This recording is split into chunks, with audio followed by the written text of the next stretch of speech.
ये देखा जाए। सत्य विचार नहीं निपुण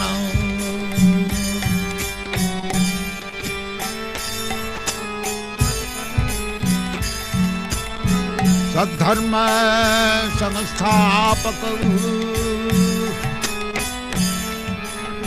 लोकानां हितकारिणं त्रिभुवने मन्नं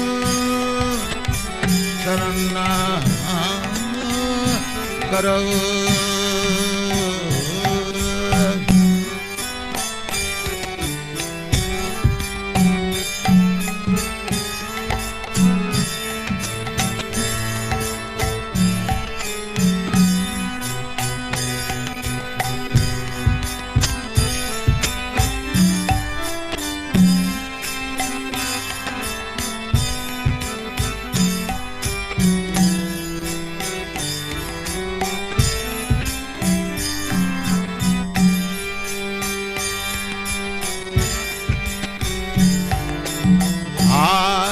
विचार नहीं कल्पना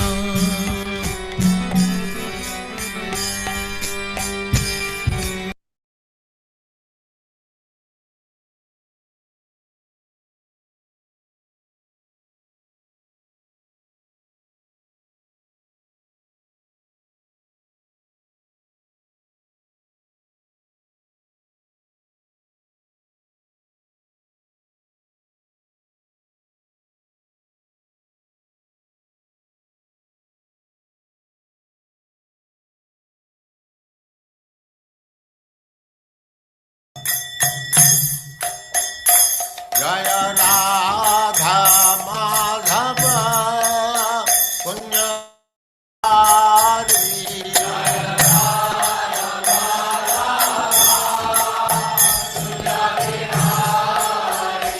जय राधा माधव पुण्य Bihari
Yamuna Tira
Sadasamaad Bhakti Siddhanta Saraswati Goswami Prabhupada ki jai. Ananta Koti Vaishnavindra ki jai. Namacharya Srila Haridas Thakur ki jai. Prem se kaho Sri Krishna Chaitanya Prabhu Nityananda Sri Advaita Gadadhar Sivas Adi Gaur Bhaktavindra ki jai. Sri Radha Krishna Go Gopinath Sam Kund Radha Kund Giridham ki jai. Vrindavan Dham ki jai. Navadvip Dham ki jai. Swami Ito Bhaktavindra ki jai. Ganga Mai ki jai. Jamuna Mai ki jai. Tulasi Devi ki jai. Bhakti Devi ki jai. Swami Ito Bhaktavindra ki jai. All glories to the assembled Lord. All glories to the assembled Lord. Thank you very much.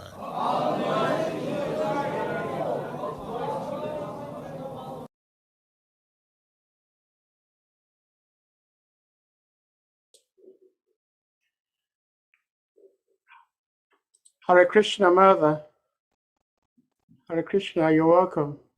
Haribol Prabhuji. Yeah, good to see you. It's nice to see you. It's nice to see everyone. Wow, welcome, welcome. Thank you so much for everybody that's here in the middle of the, what time is it in Ghana? I think it should be 3 o'clock.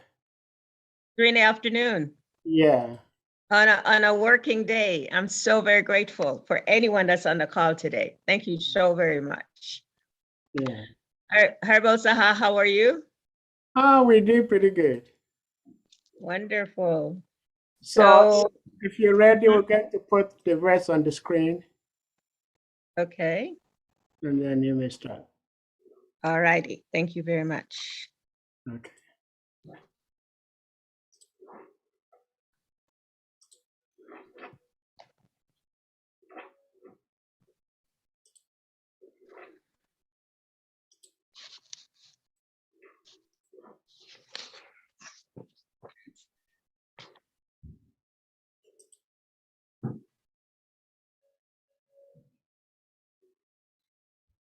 Okay. Hare Krishna. Jai Hari Bol. Hare Krishna Prabhu. The Tagora. So I am very excited, very happy to be here on this wonderful Kartik month, get a chance to speak Srimad Bhagavatam during Kartik. I'm so very grateful. Thank you very much. The screen is not clear, Saha. It's not clear? Oh, there we are. It's okay now. Okay. Om Namo Bhagavate Vasudevaya. Om Namo Bhagavate Vasudevaya. Om Namo Bhagavate Vasudevaya.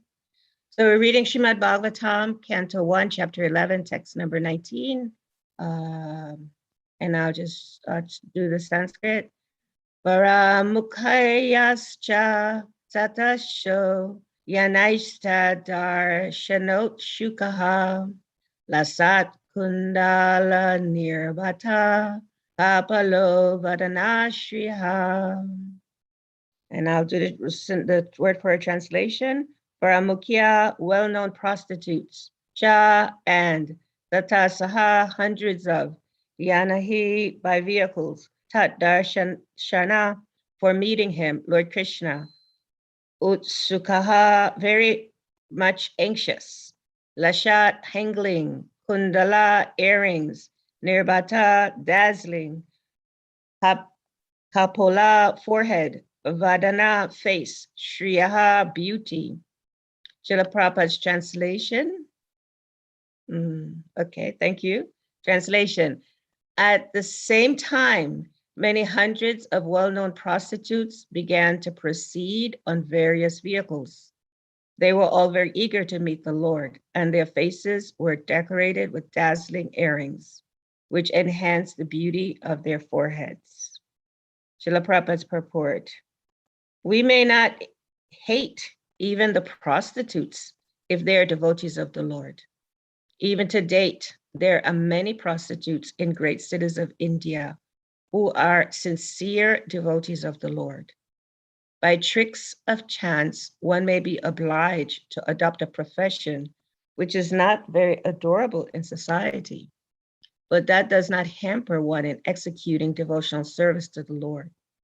Devotional service to the Lord is uncheckable in all circumstances. It is understood herewith that even in those days, above 5,000 years ago, there were prostitutes in a city like Dwarka, where Lord Krishna resided. This means that prostitutes are necessary citizens for the proper upkeep of society. The government opened wine shops, but this does not mean that the government encourages the drinking of wine. The idea is that there is a class of men who will drink at any cost. And it has been experienced that prohibitions in great cities encourage illicit smuggling of wine. Similarly, men who are not satisfied at home require such concessions. And if there is no prostitutes, then such low men will induce others into prostitution.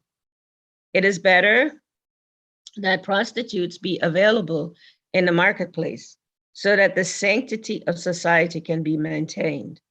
It is better to maintain a class of prostitutes than to encourage prostitutes within society. The real reformation is to enlighten all people to become devotees of the Lord. And that will check all kinds of deteriorating factors of life.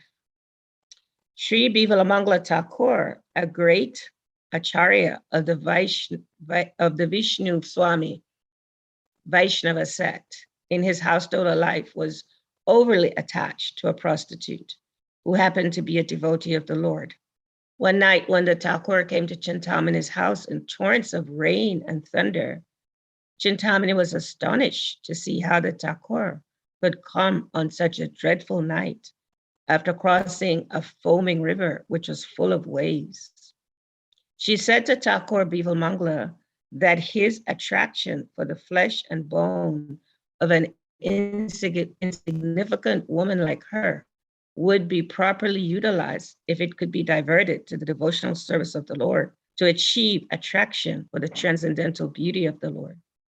It was a momentous hour for the Thakur, and he took a turn towards spiritual realization by the words of a prostitute. Later on, Thakur accepted a prostitute as his spiritual master, and in several places of his literary works, he has glorified the name of Chintamani, who showed him the right path. In the Bhagavad Gita 9:32, the Lord says, O son of Pritha, even the low-born Chandalas and those who are born in a family of unbelievers, and even the prostitutes shall attain perfection of life if they take shelter of unalloyed devotional service to me. Because in the path of devotional service, there is no impediment due to degraded birth and occupation. The path is open for everyone who agrees to follow it.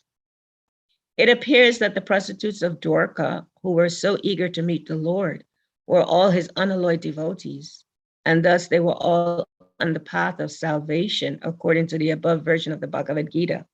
Therefore, the only reformation that is necessary in society is to make an organized effort to turn the citizens into devotees of the Lord. And thus all good qualities of the denizens of heaven will overtake them in their own way. On the other hand, those who are non-devotees have no good qualifications whatsoever. However, they may be materially advanced. The difference is that the devotees of the Lord are on the path of liberation, whereas the non-devotees are on the path of further entanglement in material bondage. The criterion of advancement of civilization is whether the people are educated and advanced on the path of salvation. Oh, Magana Timirandasya, Gana Gana Shalakaya, Chakshua Militamyena, Tasmai Shri Guruve Namaha. Nama Om Vishnu Padaya Krishna Prasad Bhutale, Srimati Bhaktivedanta Swami Tiramane. Namaste Saraswati Devi Gauravani Pacharane, Nirvishesha, Sanyavadi, Pashatyadeshatarane. Nama Om Vishnu Padaya Krishna Prasad Bhutale, Srimati Bhaktivedanta Swami Tiramane. Namaste Krishna Padaya Prabhupada Shri Gaura Karna Shakti Bhakti Tirtha Yati Namane.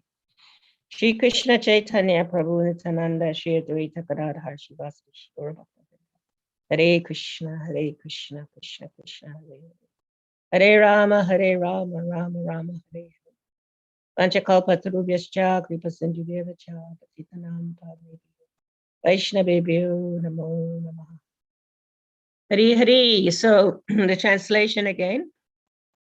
At the same time, many hundreds of well-known prostitutes began to proceed on various vehicles. They were all very eager to meet the Lord, and their faces were decorated with dazzling earrings, which enhanced the beauty of their forehead.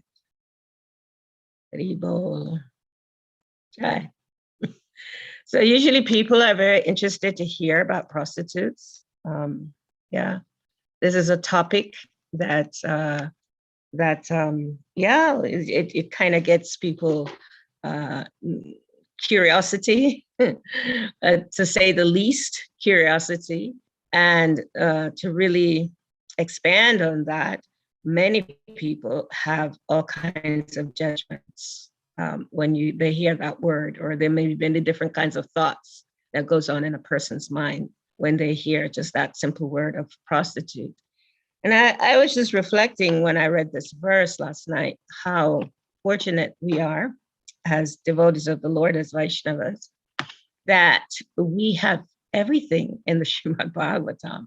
You know, when Prabhupada gives us this prayer that we recite before Bhagavatam, Narayana Namaskritya Naranchaivam Narotamam Devim Saraswati Vyasam Tatojam Muhurdayat.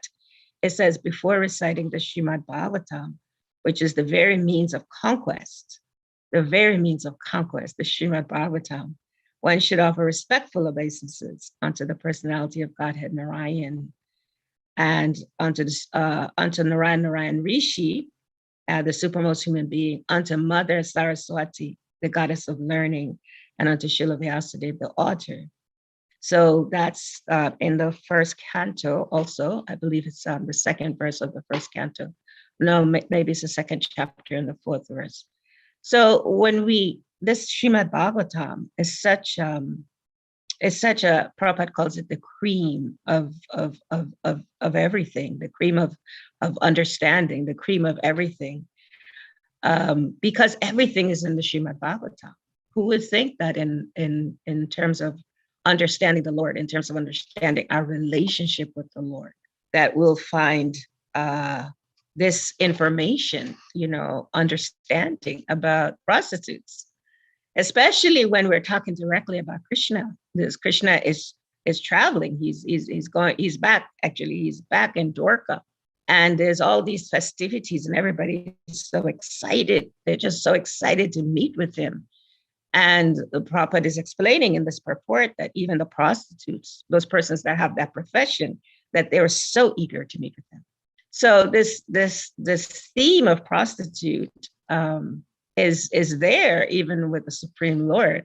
And that's why, again, this Bhagavatam, when we again speak this Bhagavatam, we also recites this verse, Nasta Prayasya Bhagaveshu Nityam Bhagavati Sevaya Bhagavati Utamashloke Bhakti Bhagavati Naishtiki. It says, by regular attendance in classes on Srimad Bhagavatam, regular attendance. That means reading Srimad Bhagavatam every single day. Not necessarily that, it's wonderful if we can physically be at the classes of Srimad Bhagavatam. That's really beautiful. However, it's important to read Bhagavatam every day, because Prabhupada explains, he says, by hearing Bhagavatam every day and by rendering service to the devotees, to the pure devotees of the Lord, the pure devotees, everything that's troublesome in the heart, any kind of obstacles we may face, any kind of challenge, anything that might be going on in our lives, that it's going to be destroyed. It's going to be destroyed just by us hearing this Bhagavatam and just by us offering some service. And by offering this loving service unto Krishna, unto the Supreme Personality of Godhead, that, Prabhupada explains, so if we offer service to Krishna, and this is the point that Prabhupada is making in this verse, that these prostitutes,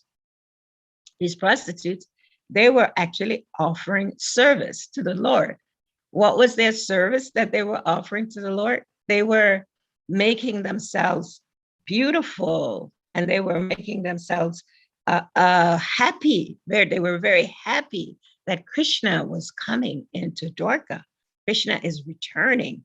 All of the residents are so very excited. And so, okay, so when we hear Bhagavatam, we want to understand the practicality of some of these things that we read. Now I want to go back to the purport. Saha, if you can pull up the purport, there's one word in the beginning of the purport that I wanted to bring to our attention. If you can do that. If not, I have my book, I can bring it up. Okay, so the beginning of the purport, Prabhupada says here, it's interesting, the first statement that he makes, right? We can speak on this, just this one statement for the entire class. However, I just want to bring it to our attention. It says, we may not hate even the prostitutes if they're devotees of the Lord. We may not hate.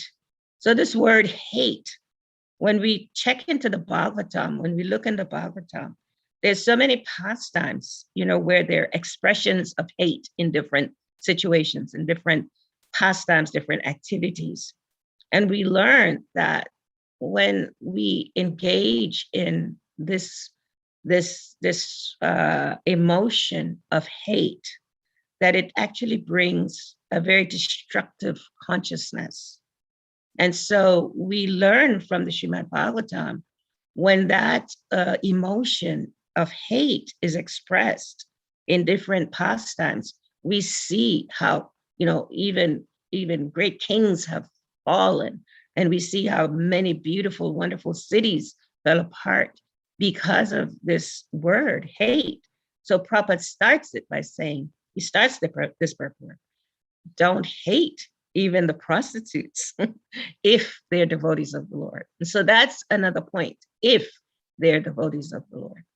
So now we want to look at prostitutes, and we want to understand a little bit more about, how a prostitute, Haribo Saha, how a prostitute can be a devotee, or how is it that, or why is it that someone might choose that profession? And so Prabhupada goes on to explain in that same purport that even today in India and all over the world, of course, and in India, he's speaking here about India, that even to date, there are many prostitutes in great cities of India who are sincere devotees of the Lord. Many. And I remember us, Ekavir Prabhu and myself, living in Mayapur, and just outside of the gates of Mayapur, of Mayapur, of living in the compound where the temple is, where we have the temple of Shri Radhamadhava, just outside the gates, you can find prostitutes even today. And many of them are devotees. So Prabhupada makes this point, even practically speaking, understanding that, okay, prostitutes are existing even today. And so we want to kind of understand the profession separate from the person, which is what Srila Prabhupada is helping us to understand here, that in this pastime, where all of these residents are so excited, they're so happy that Krishna is coming back, that everyone turns up, right? Everyone turns up. So even those that have professions that may not be so honorable, they come and they are so happy because Krishna is going to be back in their environment. And so I want to kind of just pause for a minute. I just want to pause, and I want to, okay, so how you could take it down. I'm going to do this a little bit differently because I teach workshops, and I know that generally we speak and then we get questions from you. However, I'm going to do this class a little bit differently today. I'm going to try to see how this works. And so I'm going to ask some of you, when you hear this word prostitute, and you hear it in the Srimad, you're hearing it here in the Srimad Bhagavatam, what are some of your thoughts about prostitute? What do you think? What comes up for you when you hear about prostitute? When you hear that word prostitute? Just a little curious. I'm not going to do this for very long. I'm just going to engage a few of you. I know that, yeah, this is a little bit of a different format. And I just want to see how this works. Yes. Well, thank you, Mother. Thank you for doing it a little differently. But as you were speaking and reading, I was thinking to myself, how am I going to be able to apologize to some people I saw that I condemned? I condemned them in my mind because I watched a documentary on CNN and they were showing about prostitution in India. And I was so surprised to see a mother encouraging and training her own daughter to engage in prostitution. And I condemned the mother and I condemned the daughter. But here today I'm reading that might not be the case, that they may be devotees of the Lord. So now I may have to look for them to apologize to them. But the word prostitution, once I hear it, I don't know about others, but once I hear it, it's like very degraded. Yes. It doesn't seem that way. Hare Krishna. Haribol, thank you so very much. Yes, Sahan, it's a nice point that you're bringing up, because in this age of Kali, most people that are engaged in that profession are not devotees of the Lord. And so therefore that judgment may ring true for many people in this age that we're living in that engage in that profession. However, what Prabhupada is helping us to understand is that, just as we think about the four orders, we think about the Varnas, there's the Kshatriyas, there's the Vaishyas, there's the Sudras, and there's the Brahmanas. The tendency is in as cultures have deteriorated, that we kind of minimize the Sudras, and we look down on people that are engaged in ordinary work, ordinary services. And oftentimes we have that mood ourselves. We have that judgmental mood for persons that we think that their profession is not very honorable. Like, for example, somebody that cleans the toilets. I remember my first time in India, and I remember seeing, and this was in a temple, seeing somebody that was coming in to clean the toilet. And I didn't speak the language. However, I was being kind just by my body language with this person. And I remember I was told later that I'm not supposed to connect. I'm not supposed to talk to these people because they're they're considered the Sudras, right? They just come in and clean the bathroom. They're not very, very respected in many cases. And actually this was, like I said, in a temple. And so I was shocked. I was very surprised because, of course, we don't understand so much, right? The system, the Varnashram system in America, we're learning so much more about it. So I was a little confused because I thought, you're nice. You're nice. You're nice to people in general, right? Generally, we're kind. This is this is at least one of the qualities of a devotee. We're kind. We're loving if we can be loving. And so I was a little bit shocked. So definitely when we talk about the Varnas, we want to understand that people are seen differently. They are treated differently. And prostitutes probably come into that category of being a Sudra. And so in this age of Kali that we're living in, most of the prostitutes that are Sudras are actually not God conscious. Therefore, we have these judgments, and these judgments go on and on from one generation to another. And we probably, unless we come in contact with Srimad Bhagavatam, to learn about who's a prostitute.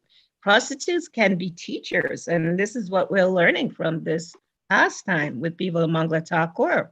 And throughout the Bhagavatam, if you see, there's many different prostitutes. For example, there is one prostitute. Actually, she was young, and she was living in like a brothel, like a place where prostitutes live.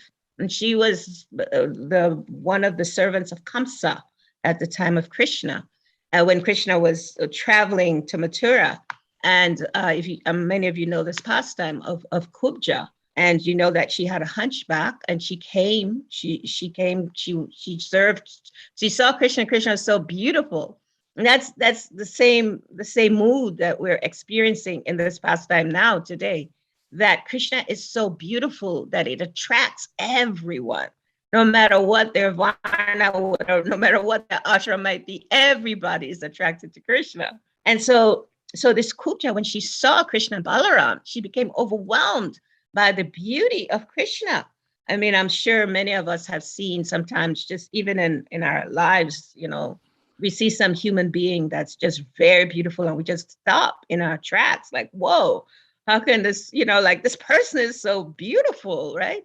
And so, of course, Krishna has all opulence. So Krishna is just so beautiful. And so Kubja, she became enamored by him, like, whoa. And so she gave him some of these things that was actually meant for Kamsa, right? Some of these perfumes that she was carrying. And Krishna was so, you know, he was so appreciative. Krishna was so appreciative by just that little act of service that Kubja did. And then Kubja invited him, right? Invited Krishna to come to her house so that she could serve him. And this is Krishna, this is God. For some people, you know, we're thinking, what kind of crazy story is this? You know, this is why we say only in Srimad Bhagavatam can you find pastimes like this, which is why those 2 verses that I shared are so very important. Because by hearing the Srimad Bhagavatam, you know, we will become cleansed, we'll become purified, that we can understand a little bit, probably not fully. However, somehow a little bit, Krishna gives us glimpses into understanding him and understanding how attractive Krishna is. So here is Kubja, she's this prostitute. She's actually not really fully a prostitute. She's living in a brothel of a prostitution house, but she's kind of in that environment. So we know from Bhagavatam, we know from Bhagavad Gita that the association that we keep is usually the kind of mood that we will have with the environment that we're dealing with. So she had that kind of in the back of her mind, that I just want to enjoy him because he's just so beautiful, right? Krishna is just so beautiful. And so she invited him, and Krishna, he was so pleased with her devotion, with just that little service that she offered, that Krishna went to her house. He went to her house. And she was all dressed up, just like these prostitutes are dressed up in Dwarka. We are hearing about their earrings and how beautiful they were. She got all dressed up for Krishna. And so even Krishna, the Lord, you know, helps us to understand what is it that we are understanding here. Okay, so this mood again of prostitute is, we understand this in terms of material conditioning. We understand it in terms of looking through the lens of Kali Yuga and people that are attached to their different material conditionings. We're looking it through the lens of someone that might do that profession because they, in some cases, they have families that they need to take care of. In other cases, they may have just strong material desires for enjoyment. In other cases, they may simply, you know, not understand what they're doing. In some cases, as Saha was saying, there's young girls that are sometimes put into this profession. Vishari Prabhu, I think you got to go on mute. Oh, okay. No problem.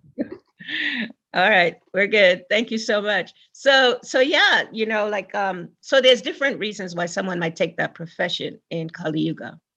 However, Krishna is helping us to understand the foundational message here is that anyone that offers service to Krishna Krishna is pleased and Krishna accepts.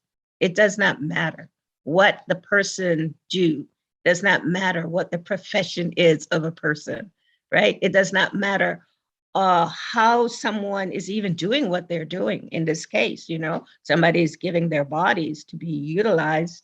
And Prabhupada speaks here. Okay, let me finish that sentence. People are sometimes, in many cases, women give their bodies to be utilized by men, and that's for many different reasons.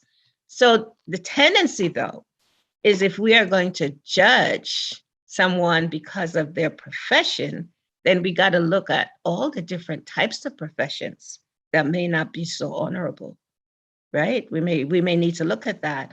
And then we need to develop a second set of lenses that we look through. And so we have our material lens and we have our spiritual lens.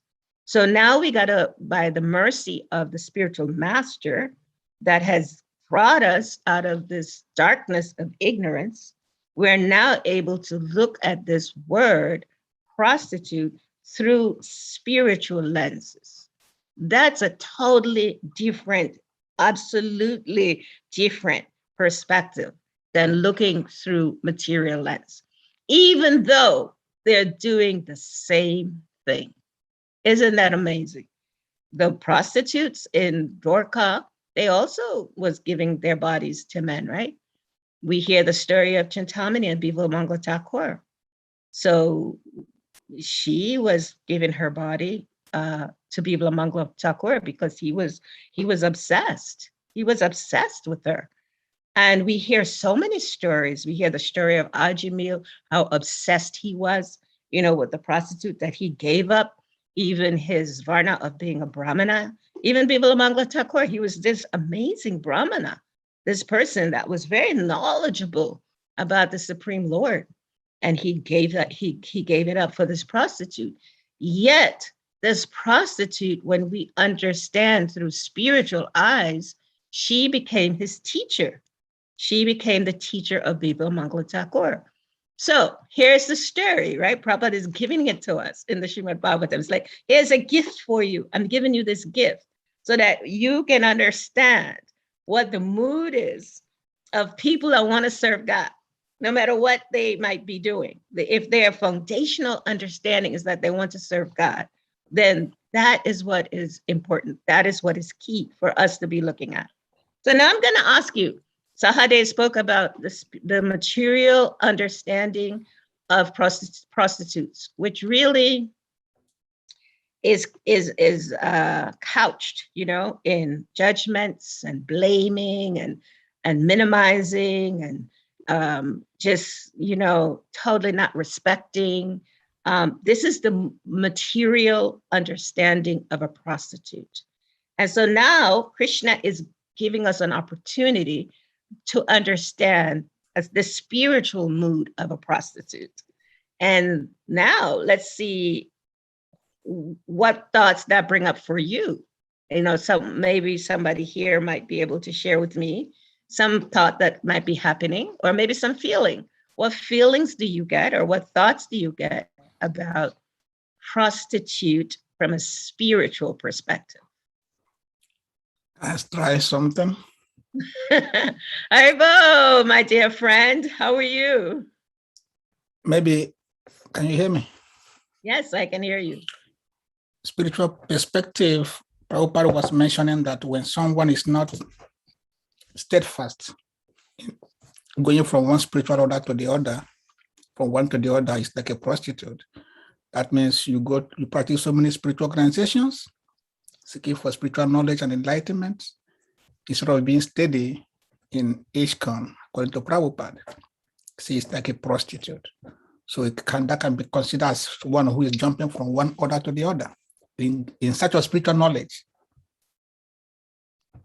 Okay, if I'm hearing you correctly, I'm hearing you give this comparison of people that may go from one spiritual order or they go from from one spiritual, let's say, organization, or as Prabhupada says in the first canto of Bhagavatam, that he says we want to throw out cheating religions, right? Throw Yeah. out cheating religions. So people might go from one cheating religion to another cheating religion. Yeah. And so he compares that to a prostitute. Okay. So then what I'm hearing you say is that a prostitute is someone that would go from one person to another person. Yes. Now, what is the spiritual significance of that? We have another question from Simon Vrajalila. Maharaj, please unmute. Varaha Prabhu, Nitagaranga. Obeisance to you.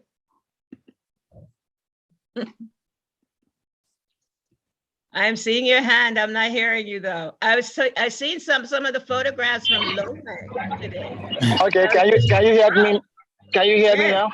I can hear you. Okay. Jai Mataji, all glories to Prabhupada, all glories to you. Please accept my humble obeisance. Hi, obeisance to you, Prabhu. Okay, it's a very interesting topic you are addressing, and I think you are a very suitable person to instruct us on this point. I have two questions. First question is, I'm getting another meaning of being a devotee. Because one would think that a devotee should be somebody free from all kind of faults and anything that is, how do you say, some misdemeanor or any action that is deplorable. One would think in order to be a devotee or to be known as a devotee, you must be free from, this kind of cash, or how do you say, the contaminations. So that's the first thing. So it means that to be a devotee actually does not necessarily mean that you are already purified of all kind of abominations. So that is the first question. And then the second question is, now this also gives us another light to the LGBT, or what do they call them? The gay community. So many of them, there are such people who are devotees, who also, they're still struggling to be considered a devotee or to be accepted. So do we say that this passage of the Bhagavatam actually remove whatever snag or stigma that may be attached to this kind of devotees?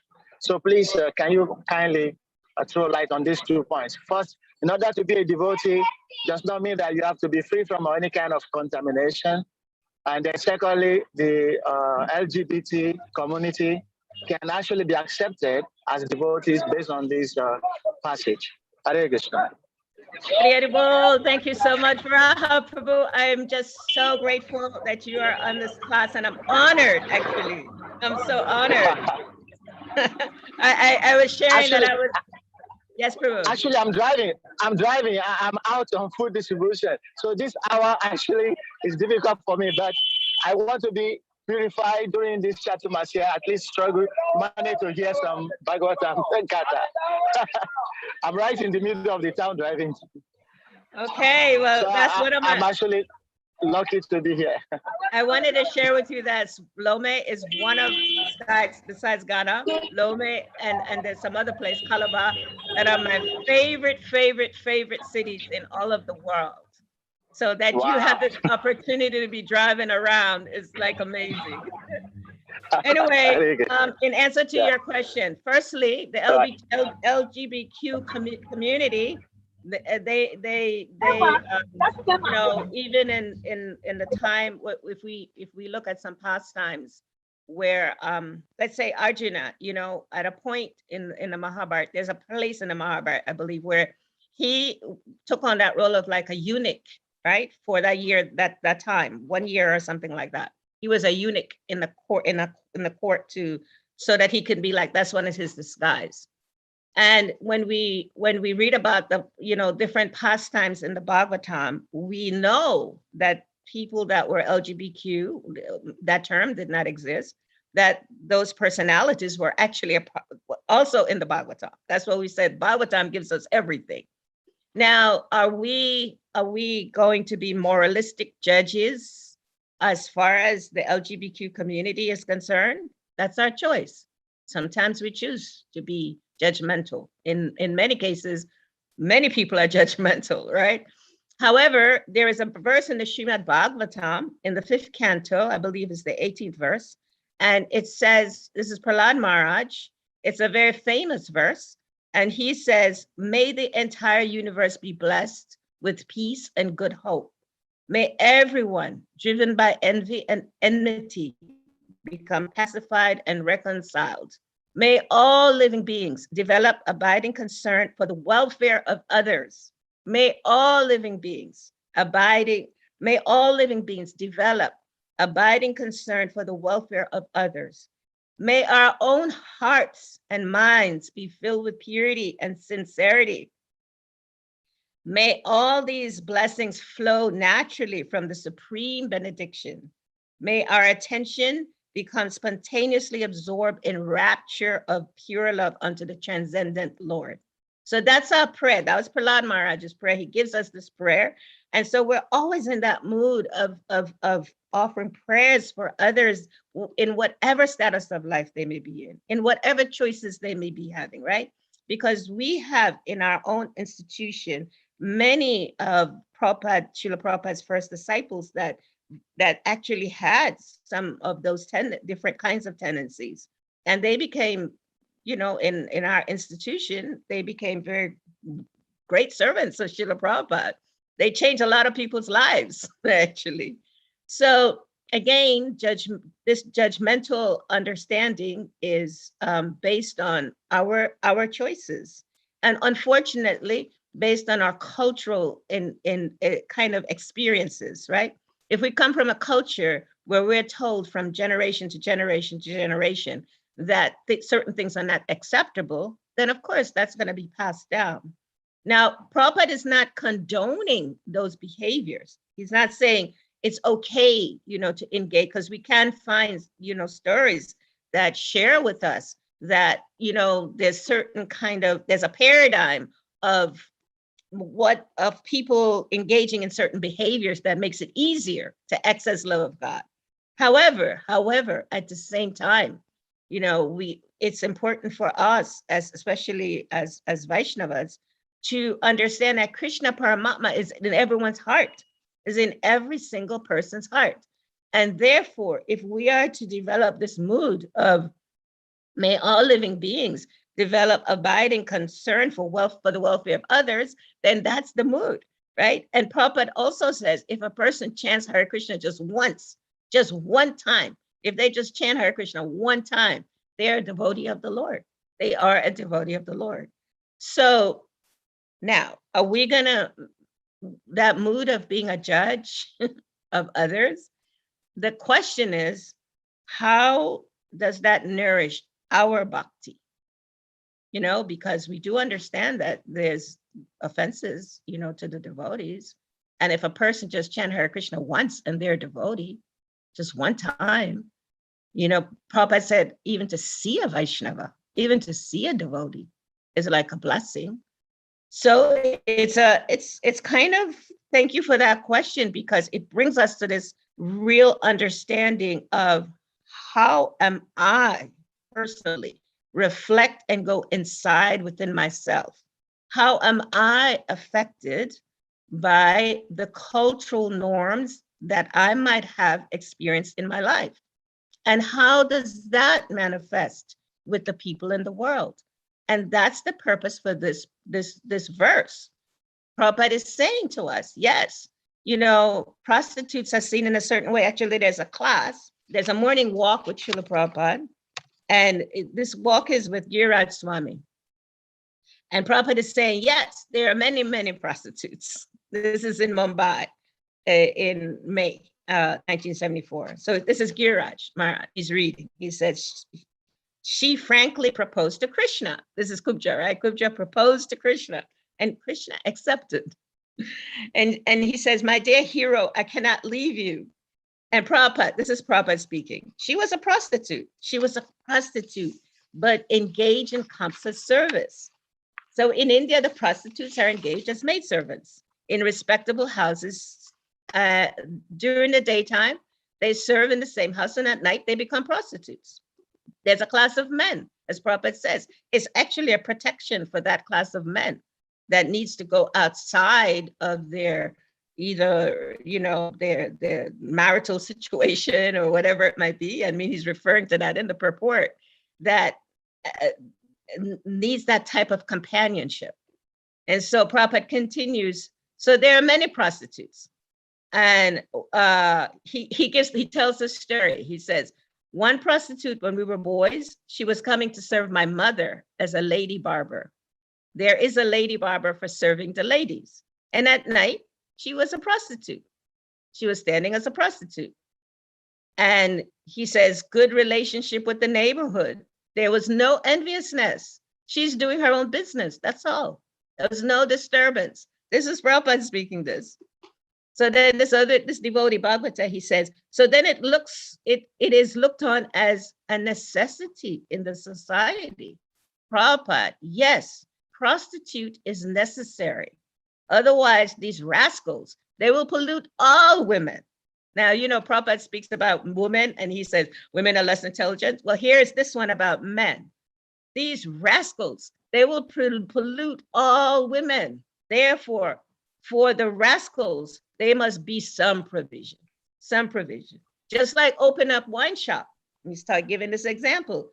It is not meant for everyone, but there are drunkards, right? There are people that's going to drink, whether we like it or not.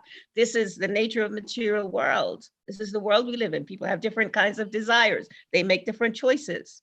We can't control how people make their choices. So unless they get drinking, they will create some disturbance. So this devotee says, so just like in Dwarka, there were prostitutes and they were all devotees of Krishna.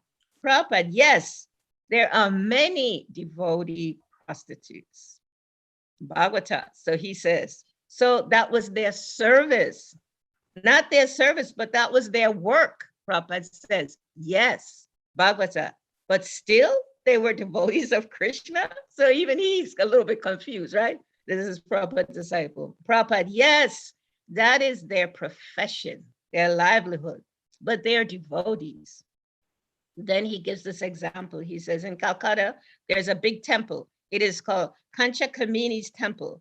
Kancha Kamini means she was a prostitute, but she was kept by a very big businessman this person was dealing in glass, mirrors, etc. So he built a temple.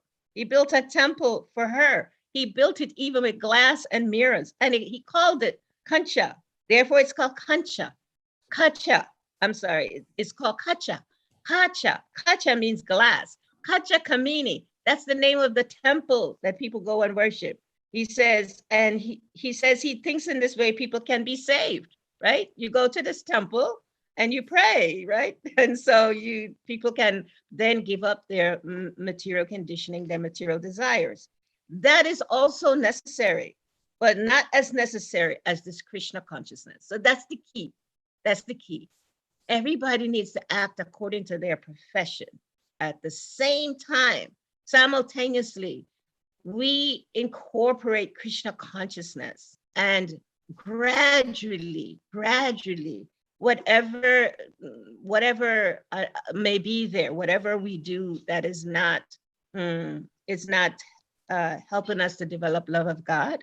It's not helping us to become more loving with each other. It's not helping us to become free from the different anarthas that we have within ourselves. Gradually, those things will diminish. They will diminish. And this is only available for us through the mercy of Chaitanya Mahaprabhu in this age of Kali. In this age of Kali, it's not about the profession that we have. It's about how do we engage those professions in such a way that we are incorporating the holy names of the Lord to free us from the desires that connect us with those professions that may not be honorable. So therefore, we have the nectar that has been given to us in this age of Kali, which is simply to chant the holy names of the Lord. And Prabhupada says, if we chant the holy names of the Lord one time, then one time we're a devotee. So if you are able to preach to a prostitute, give a prostitute a book. If you're able to say to a prostitute, Hare Krishna, that prostitute is a devotee of the Lord. even though they may be engaged in some activities that are sinful.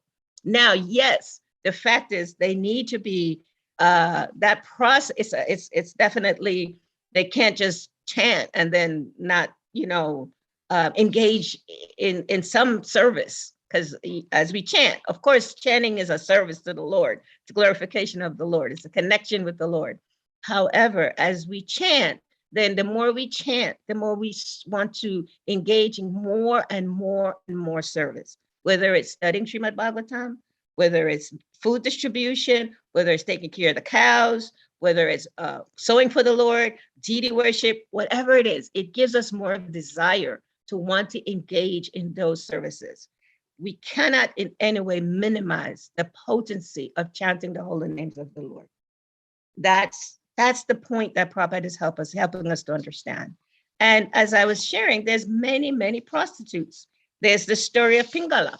So I want to ask you again, those of you that know about prostitutes, how many of you may have some reflection from that pastime of Pingala, the prostitute? What are some reflection that you might have, some thoughts that you might have from that story? I think, who really is a prostitute? Is it the woman or the man? Because there's no Pingala prostitute was a woman. without, for me, there's no prostitute without somebody making her to be a prostitute. So both of them are prostitutes. Okay. Whatever you call them, whatever label you give, whatever the label is. Because the world tend to consider only the woman as the woman as a prostitute, not thinking about the man also as a prostitute. No, the man, they are called prostitute, not prostitute. You know the language. Well, that's interesting. Well, there's a nice story. There's a nice story about that, and that's a nice point. I mean, Prabhupada didn't give that label to the men. However, Prabhupada called them. What did he call them just now in that pastime? What did he call the men? He said prostitute, prostitute, brother, like bros. Prostitute, okay. Not prostitute. That's fine. I'm accepting that as your joke. However, I'm trying to keep you on Prabhupada's track, in Prabhupada's lane, and I accept that joke. That's a beautiful joke, and that takes a lot of male intelligence to come up with it, and I'm very happy that you're coming up with that. However, Prabhupada even called you something else, right? What was that he called you?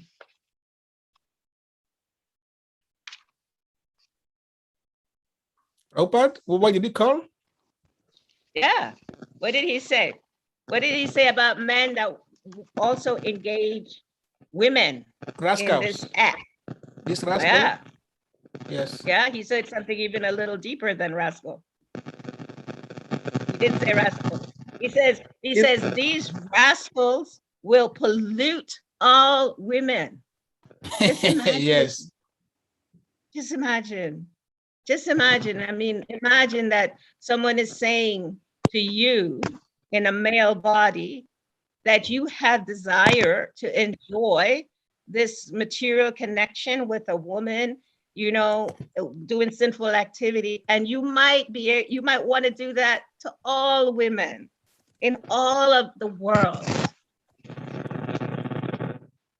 How do you feel about that? This is Prabhupada. This is Prabhupada. Yes, Bhakti is very transcendental. However, so there's a story of this Brahmana. It's in the 5th canto. So he lived in this village. It was a really peaceful village, like many of the villages, that I've lived in Africa. Very peaceful, very cultured, very wonderful, very beautiful, lots of good food. I miss the food so much. I only have Sahad's wife that cooks for me sometimes. But anyway, he lives in this peaceful village. He was also a very scholarly Brahmana.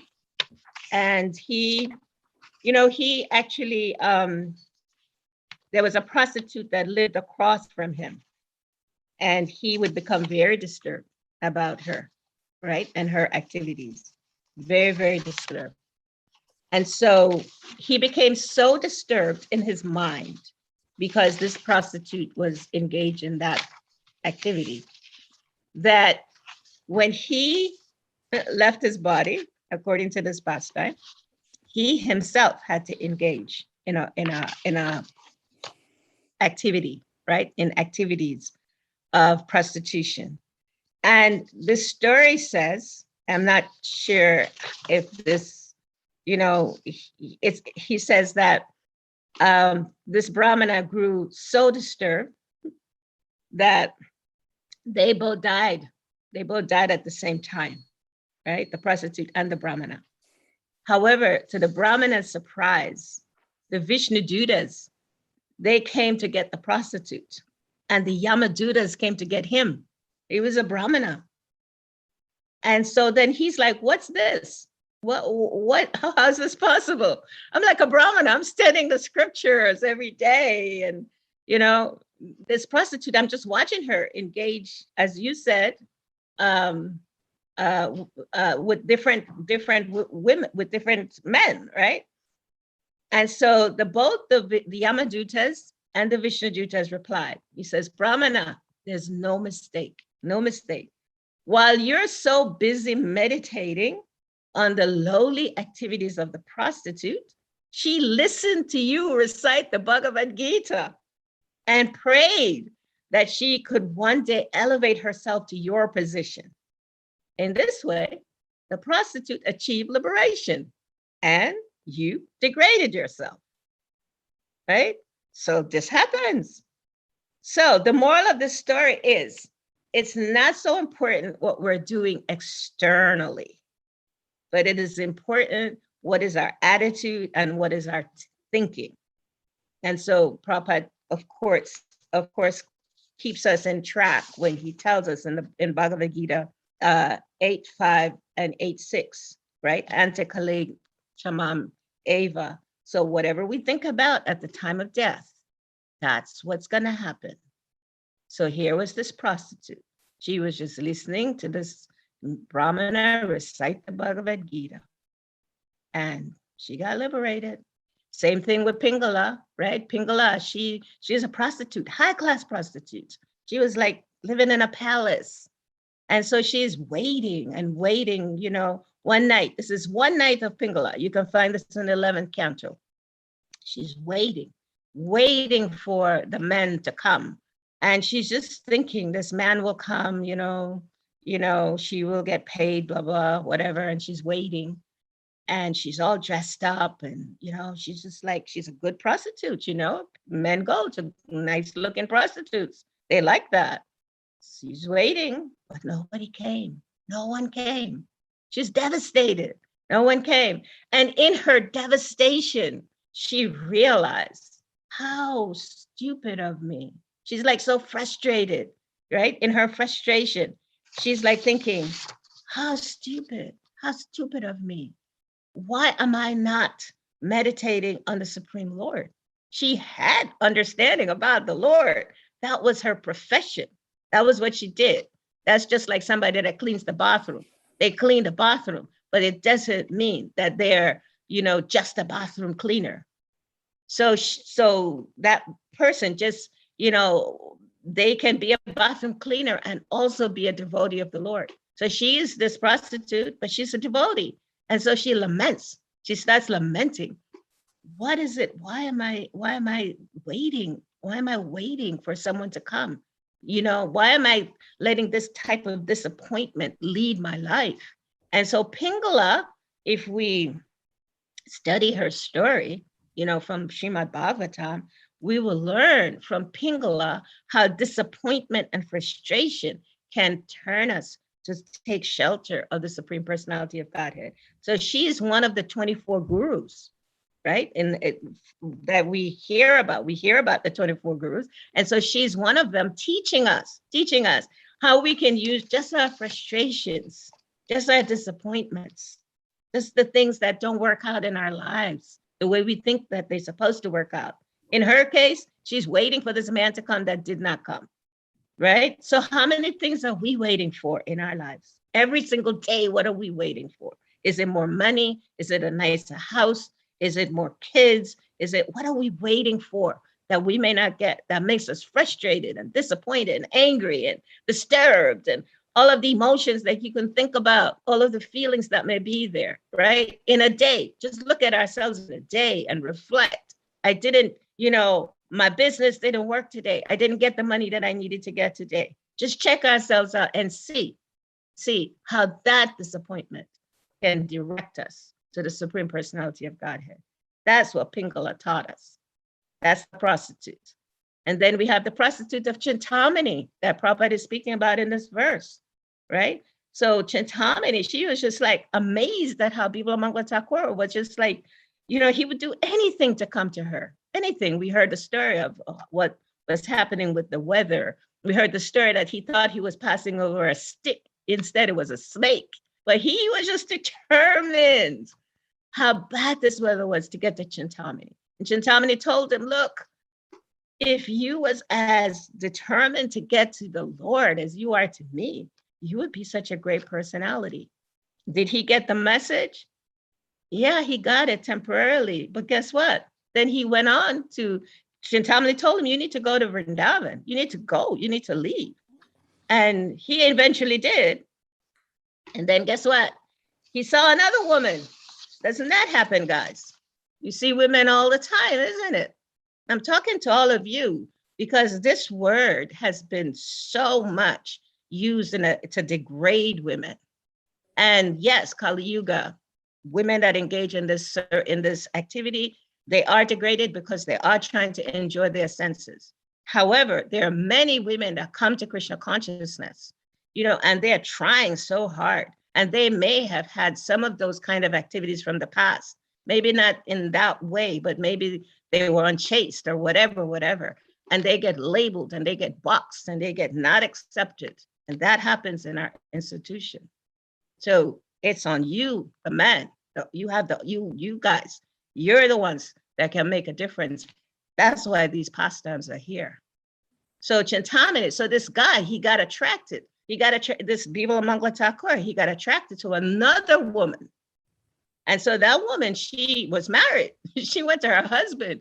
She told her husband, he wants to have sex with me. What do I do? What do I do about this? And the husband, because he was a Brahmana, he told her, he said, well, this person, he's also a Brahmana, Bibla Mangala Thakur, he was a Brahmana. He said, you got to do it. I'm sending you to him. He sent her to Bibla Mangala Thakur. And then Bibla Mangala Thakur, he became conscious, like, what am I doing? What am I doing? And he asked her, he said, please give me your hairpin, the pin from your hair. And what did he do? He plucked out his eyes, made himself blind. That's a lesson, right? From Chintamani. It started with Chintamani. So she's also one of his gurus. So my dear devotees, my dear male devotees, please, let's just be all of us in this mood together as women and men together, serving Krishna, trying to chant the holy names of the Lord, trying to advance in Krishna consciousness, trying to take shelter of the spiritual master, knowing that we're fragile, knowing that we're imperfect. Please let us remember this prayer of Prahlad Maharaj. May all living beings develop abiding concern for the welfare of others. May our hearts and minds be filled with purity and sincerity. That's the prayer. So I'm going to close with that. And I'm going to ask you guys to,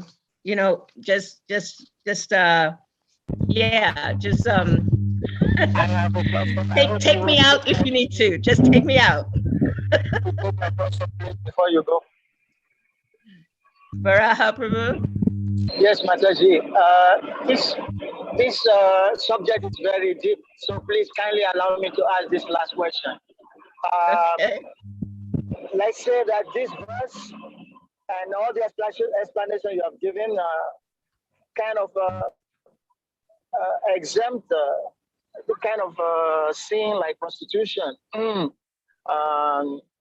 being able to engage in devotional service. Of course, there are so many other considerations. There are many women who cannot get husband and they cannot live out their life with pinches and so many things like that. So we know that prostitution cannot be completely avoided in the society.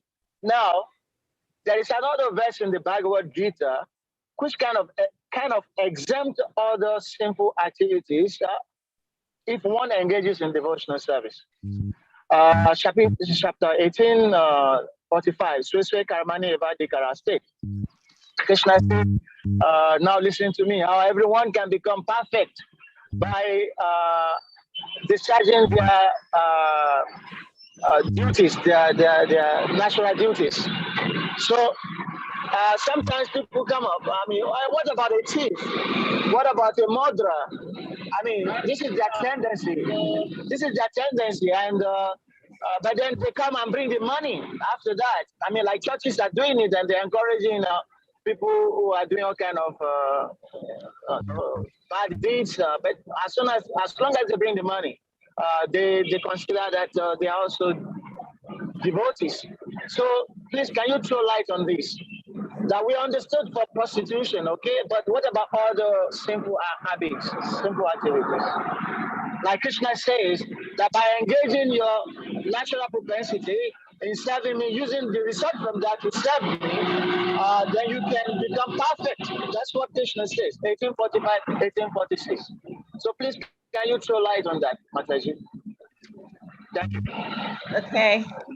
So, you know, in my early days of becoming a devotee, and I even now, however, early days before I came to Africa, there was some devotees that were selling drugs, and that money was going to build a temple. And I won't say which temple that was, but it was known what they were doing.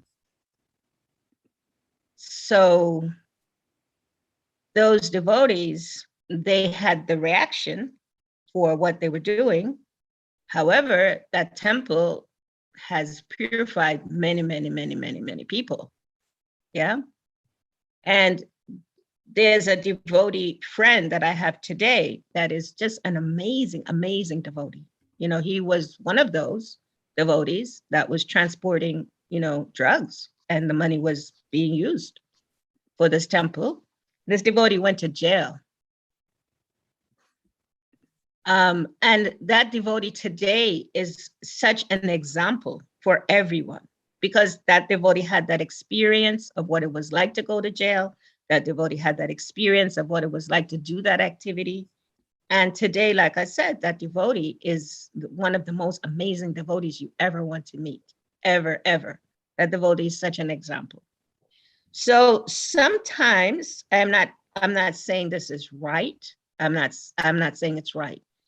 Sometimes devotees have certain kinds of propensities that they may need. It's like Prabhupada says that the fan, when you get initiated, that fan is still going, but you know, once you plug it out, once you plug the fan out, the fan will still go. Sometimes some devotees have certain kinds of propensities that they may engage those propensities in Krishna's service, and if they're chanting Hare Krishna, that propensity will be minimized. That propensity will eventually go away if they stay in the process. If they stay in the process of Krishna consciousness. I remember in my own life, as I shared with you, when I came to Krishna consciousness, the Pope was visiting America. I think that was one of the first times the Pope came. And the devotees, this is in 1979, the devotees were making these buttons to pin on the Pope, because, you know, we were Sankirtan devotees. So we was being encouraged to go and pin this button on the Pope. I was a new devotee, and I was just a bhaktin, right? And so when I was told this is what we were going to do, I said, no, I can't do that, because for me, it didn't seem authentic. It didn't seem right. And I was a bhaktin. So in all normal circumstances, I'm supposed to follow authority. I'm supposed to be submissive. My inner understanding about that was that it wasn't something I could do. It didn't seem like that was helping me to develop love of God. And so I shared that with my Bhakti leader, who is a very elevated devotee, very elevated devotee.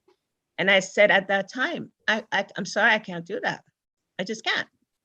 Fortunately for me, my story has a very beautiful ending, because His Holiness Bhakti Tirtha Maharaj came to that temple within a few days and requested at that time Ikendra Prabhu and myself to come and join him in Washington, D.C.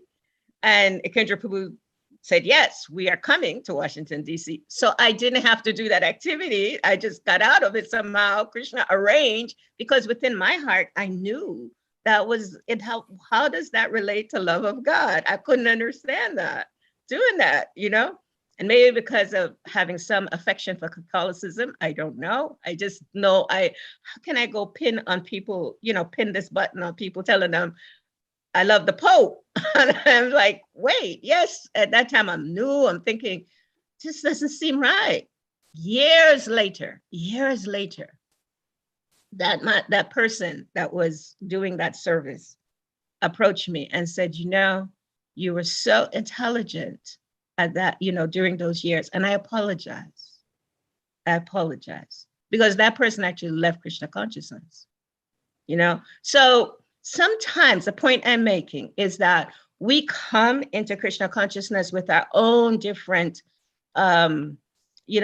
desires, and we come with some acculturation of things that we may have done that we're comfortable with, and we engage those things still in Krishna's service, and it's because oftentimes we can't just give those things up right away.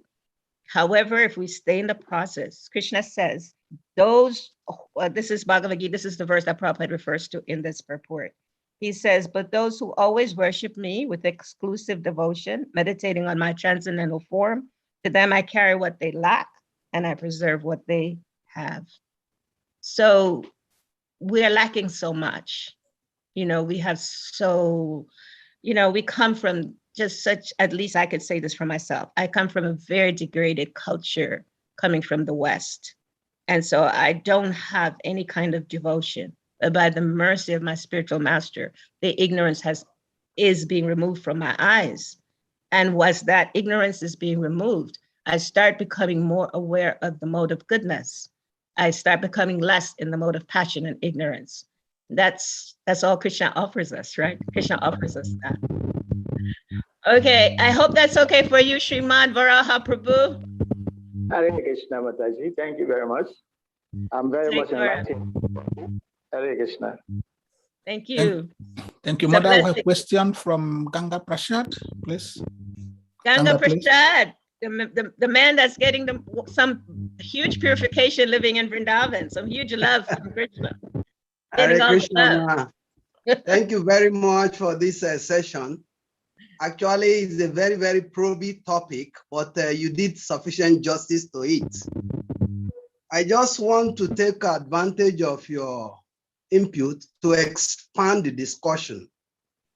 My concern is about sanctity of our society and structuring of our society. 2 points, sanctity and structuring. Now, in our society, Prabhupada said all women get married and men stay brahmachari. And we find out that many women now are not finding it possible to get married. And it's a burning concern for them. Just like Vara Prabhu cited it a little. They are not able to marry.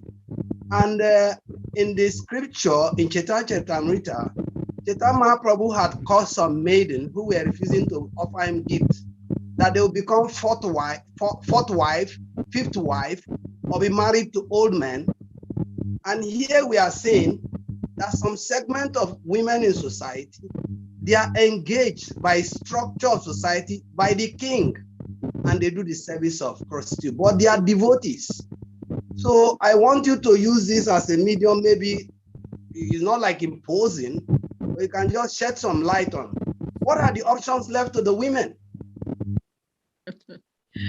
Yes, thank you. That's a beautiful question, Ganga Prasad Prabhu. I have so many ladies that I know personally that don't know where the husband is going to come from. So where is he going to come from? That's a fact.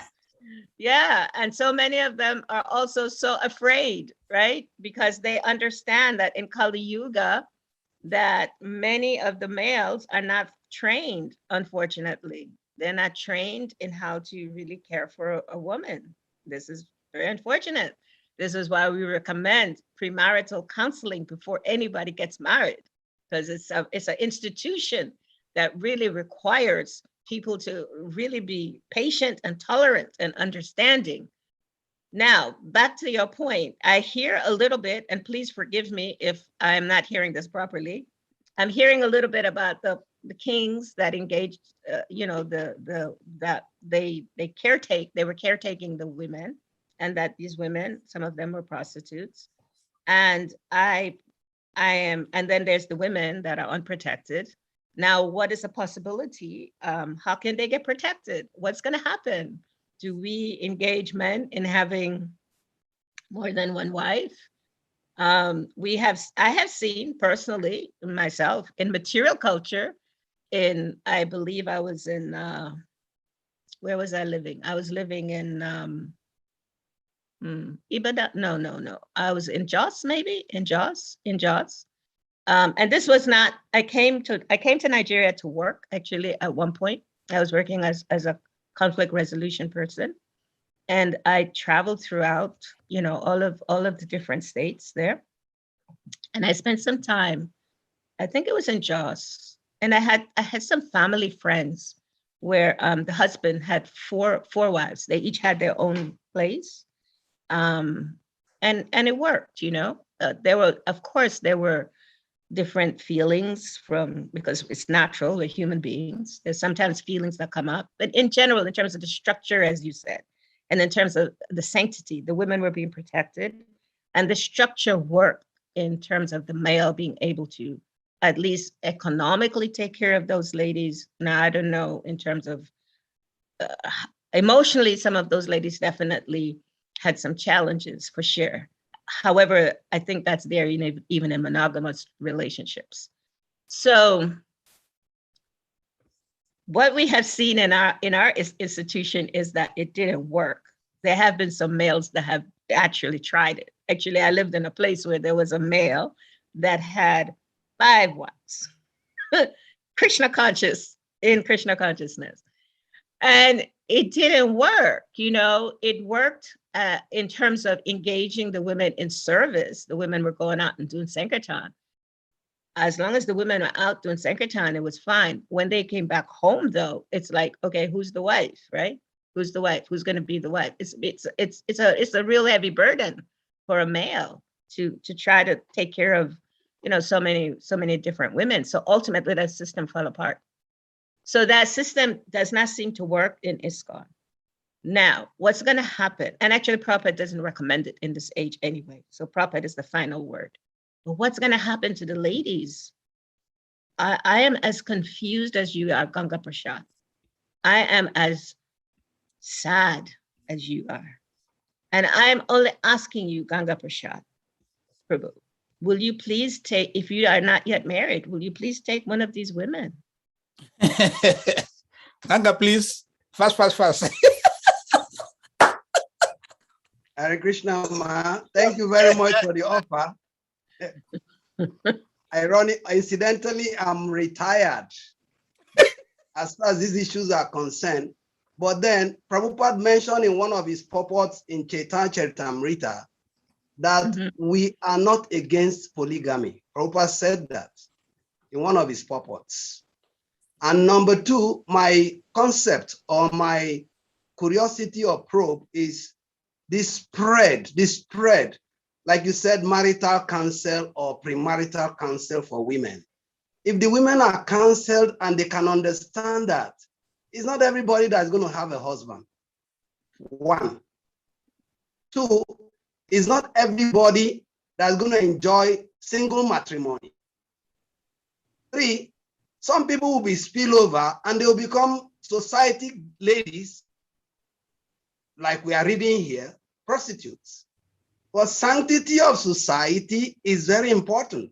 So like you said, being patient, learn, and tolerate will be the tool that if you find out that it is not working, instead of becoming obsessed and become like a disturbance to society or disturbing to yourself, you accept what comes your way. This is what I can say, but then. Yes, thank you. I absolutely agree with you. I first want to acknowledge your efforts to be a renunciant. I totally honor that decision of yours.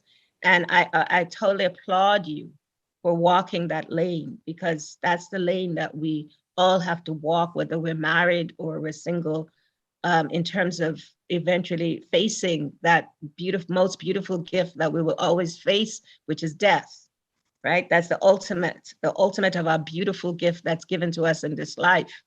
And we can't appreciate the beauty of that gift unless we are able to come to that place, walk that lane of really being renounced, giving things up, and at least being in that lane of yukta vairagya, using things in Krishna's service.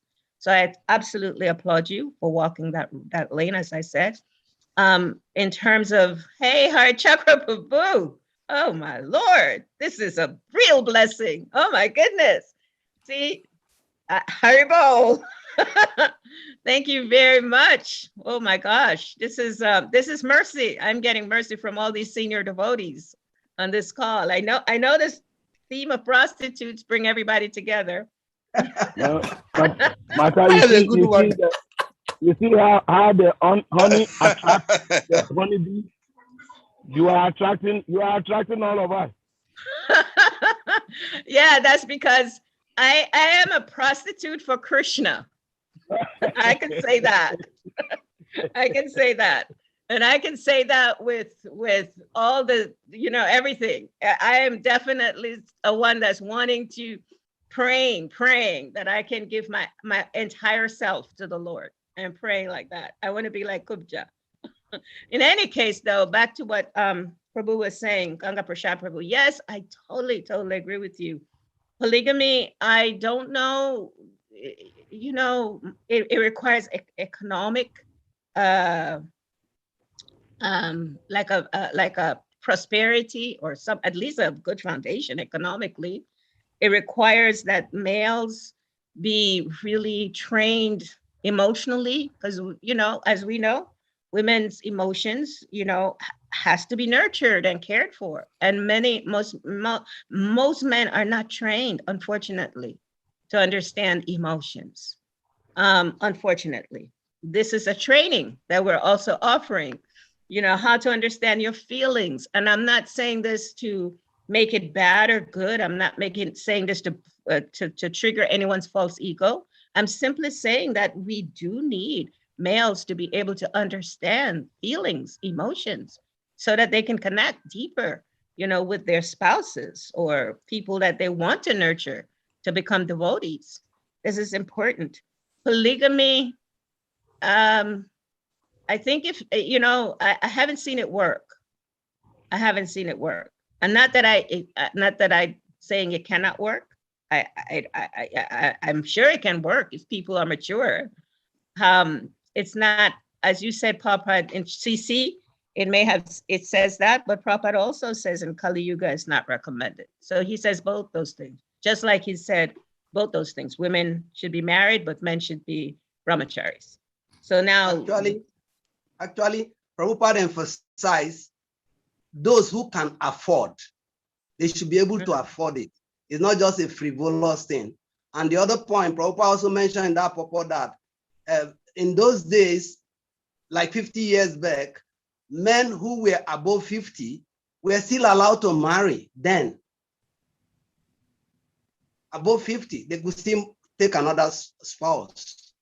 All these are contained in it, but I'm not saying we are imposing or we are approving.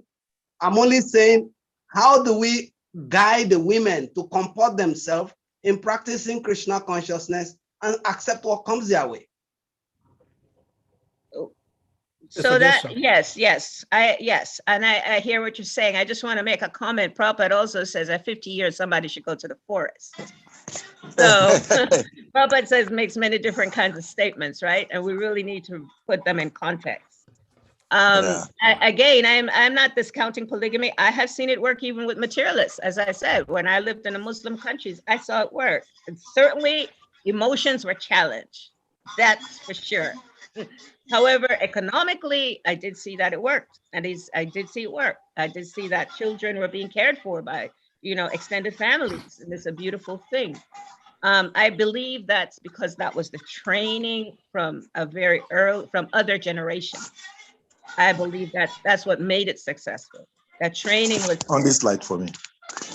Yes, Salika. Salika is one of those that probably has that training. The training has to be there. And that's what all I'm saying is training is important for everyone. And for the ladies, I agree. Many ladies, and we have that here in Gitanagri. We have ladies that have accepted that they will not be married.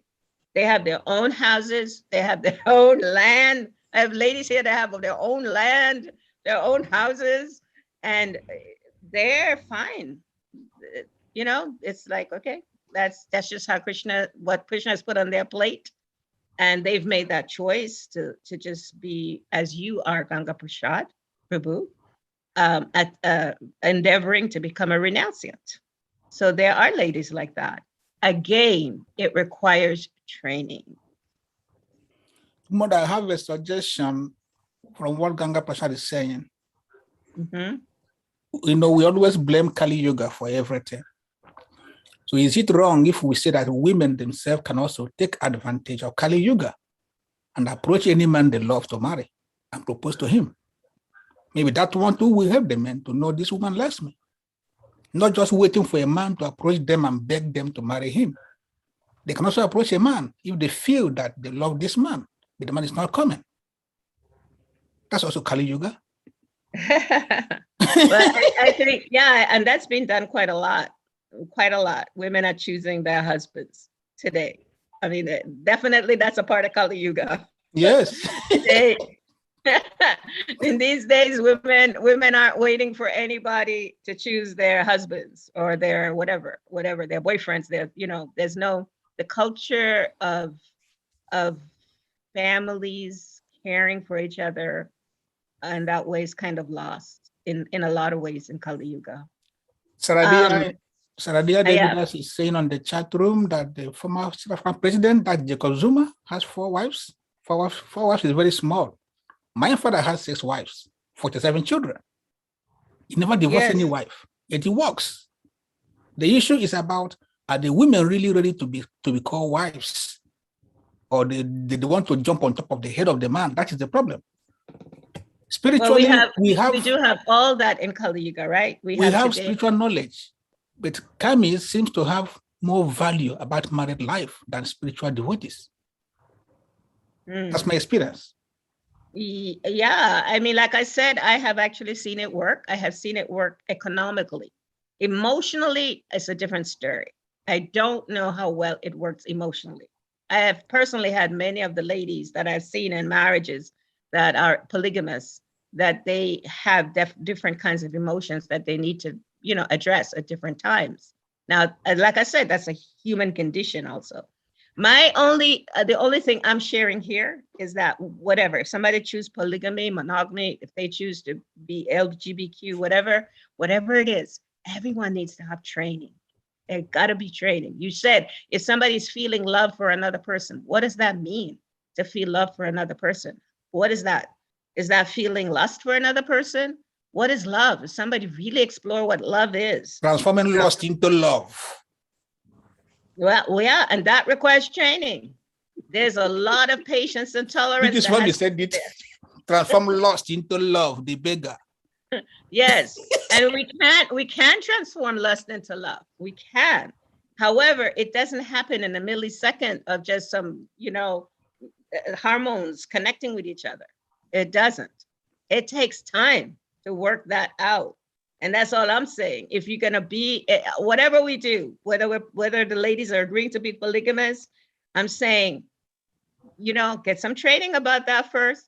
If you're gonna decide to just be with one man or whatever, one woman, one other man, get some training of what it means, because You know, if you're going to stay in this institution and make it exemplary for others, then you really need to understand the guidelines of what can help it to work. Otherwise, you're just going to be another part of degraded society. That's all I'm saying. And we want to be exemplary for other people. That's our purpose. That's our mission, to teach others.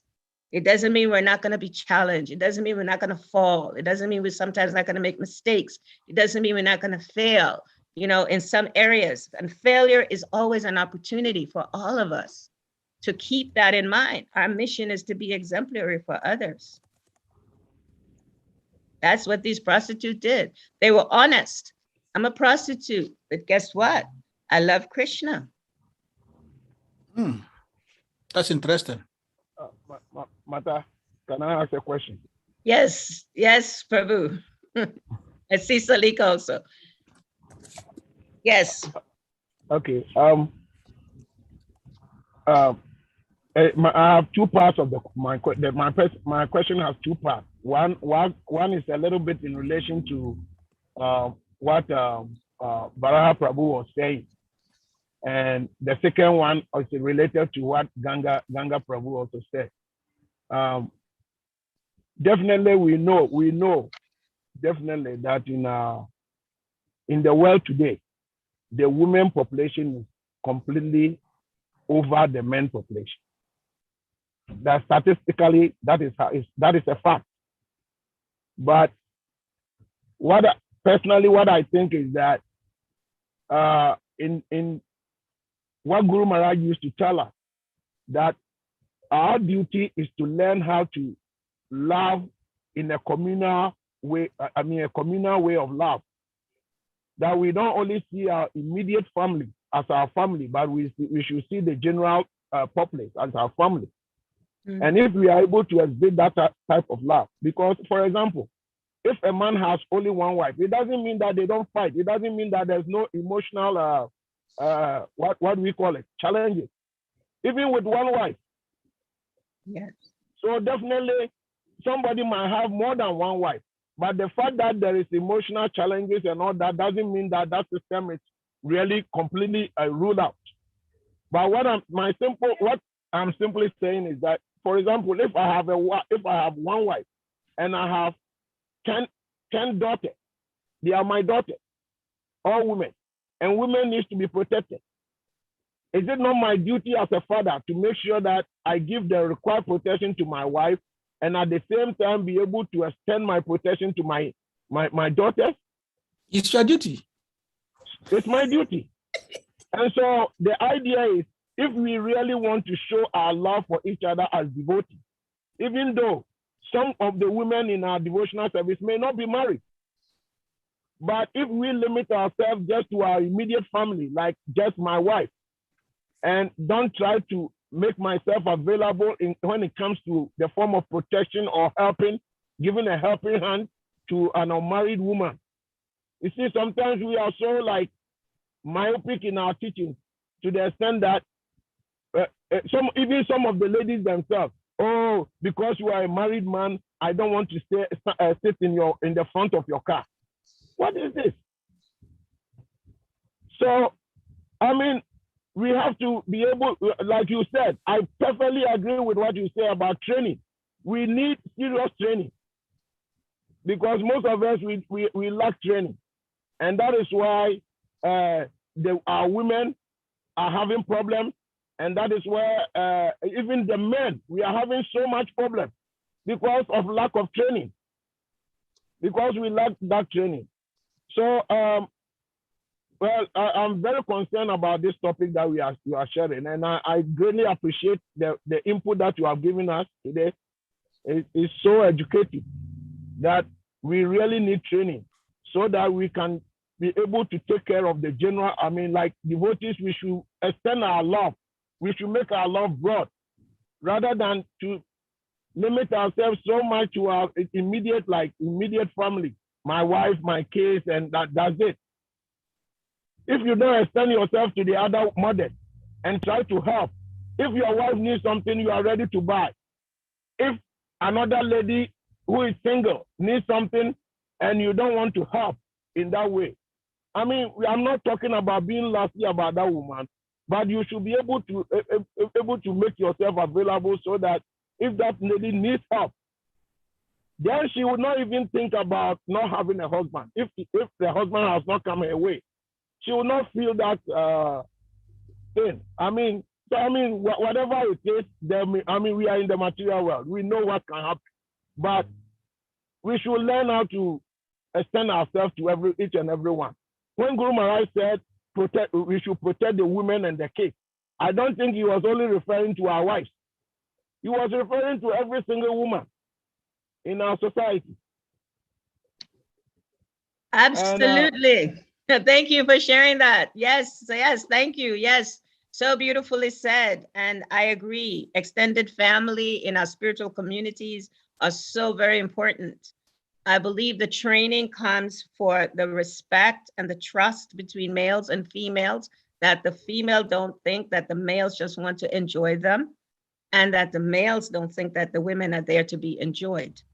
I believe that the training comes from having that kind of respect and that kind of understanding that we are each other's, well-wishers, and that we are there to, as you said so nicely, Hari Chakra Prabhu, we're there to help nourish each other in our bhakti and whatever might be needed to do that, whether it's something physical, whether it's something emotional. Physical means in terms of I know personally you extended yourself so much to me and Ekavira Prabhu, even financially, at times when we were not able to support ourselves, we were having difficulties financially. You've extended yourself in so many ways to help us.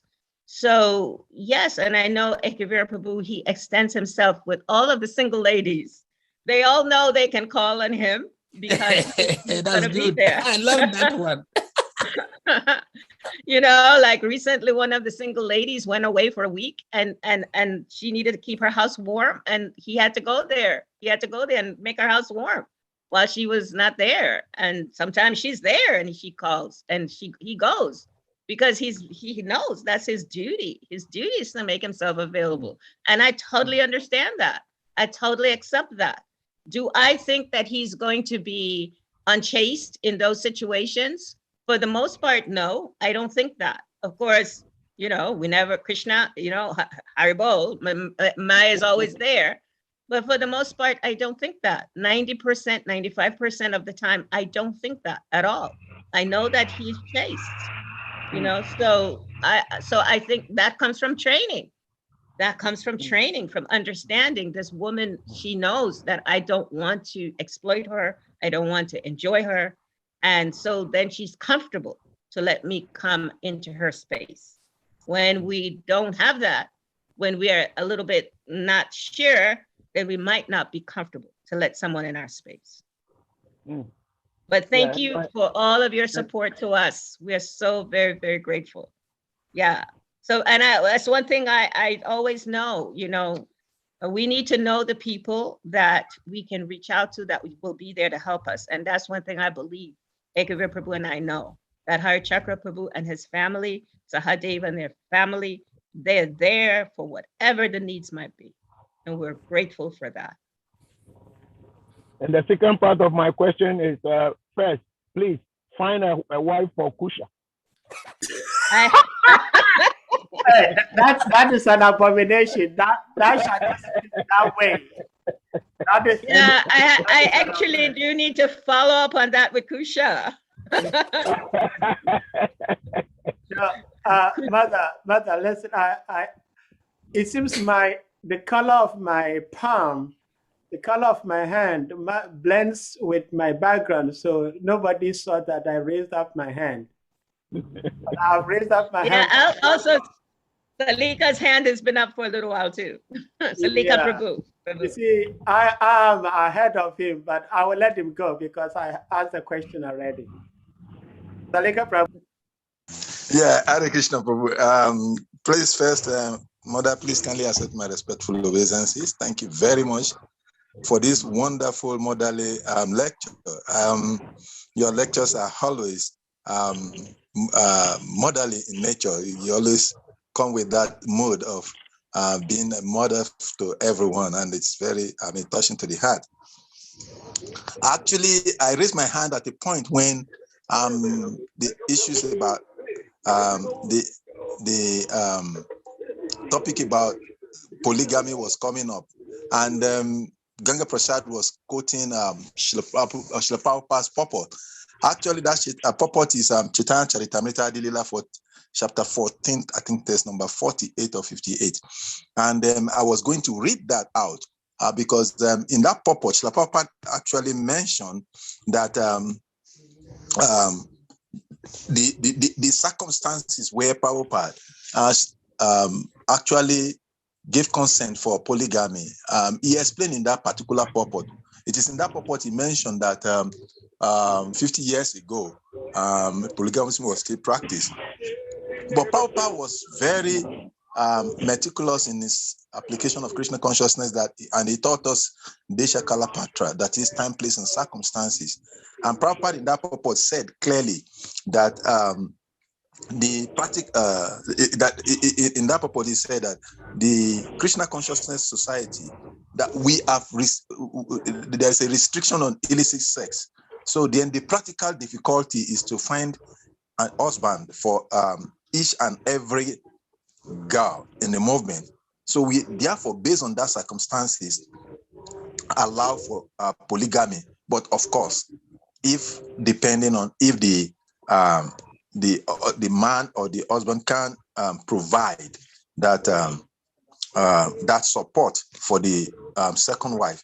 But I think that in most of the argument that comes up, it is not just about the need to protect, which is what the problem is about. It's actually coming from the point of the fact that could I just say sense gratification, just to sum it up. So, but if the desire is actually to give protection, I think it doesn't become a problem, because even if one is incapacitated in one way or the other, and I think it's like Gurudev did a good job on this topic in Spiritual Warrior 2 and 6. In those two books, like Krishna Pad did extensively topic about these marital issues. So, but my point is this, that it is based on time, place, and circumstances that we have issues about polygamy allowed in ISKCON. It is not just that it is a Vedic standard or a Krishna consciousness standard, but Prabhupada was allowing that based on place, time, and circumstances of the movement at the time and the place where it is being practiced, that is exactly in the West. So that was what I was trying to contribute at that point, because I think I've read that purport several times. Thank you so much, Salika Prabhu, for sharing. And that's the nice point you brought up is about the Vedic standard, because, okay, the Vedic standard may even support polygamy, which I'm not saying no to. I'm just saying whatever people are able to work out, however, that's one lane of the Vedic standard, one lane. And then there's the standard of bhakti, right? The standard of bhakti, which is ultimately to develop love for Krishna. Now, whether we have one wife or whether we have, 4 wives or 5 wives or 7, I believe in Islamic culture, there's either 4 or 7 that's allowed, whatever it may be. If that situation is not helping us to develop love for Krishna, which is bhakti, which is why we gave up everything we did, is to practice bhakti, then that, whatever that is going to be a deterrent in our advancement in Krishna consciousness. And the whole purpose of our lives ultimately is to become lovers of Krishna. Now, we can accept that may take many, many, many lives. I know for myself, I could say that, right? That it's probably going to take many lifetimes. However, I am in this process of bhakti to prepare for a better situation in the next life. So if let's say, I guess the question here is about the males. If a male accepts 4 wives in this life or 7 wives, then what guarantee is it that you're making a better situation of detachment for the next life? And those are things that we really do need to be thinking about simultaneously. That yes, we are also in preparation for our next life. And to really ultimately, Krishna has to become our only lover. Ultimately, that's the example of all of these prostitutes. That's what they're teaching us. Krishna was their only, I mean, they are doing so many things, yes, as far as the profession. However, Krishna was their lover. And that's the goal. That's the goal. Okay, Sahar Prabhu. Thank you, Mother. Okay, Hare Krishna, Mother. Thank you so much. This is part of the reason why I miss Bhaktivedanta Maharaj so much, Gurudev, because these are some of the sensitive topics that most devotees in ISKCON do not want to discuss, but it's a necessity because we're living as a movement, as an organization, and situations like this will crop up, whether we like it or not. Now, I am so degraded that I have no means of getting in touch with my Gurudev, who is on the other side. Otherwise, I have a very simple question to Gurudev, and I'm asking you, maybe you might be able to help me answer the question. Some time ago, when I was in Africa, I didn't realize I was preaching until I came here. I realized, oh, I was doing some preaching. So during my preaching activities, I realized that oftentimes I'll preach to women and they will get attracted. They want to come to the temple and surrender. But they also have some interest in me because I preach to them. It might not be like lust per se, but because I was like the first point of contact, they were much closer to me. Not just me, anybody who was on our Harinam team. We go out, Kusha Prabhu knows about it, Shuddha Bhakti is here, she knows about it. We go out on Harinam and we preach to people.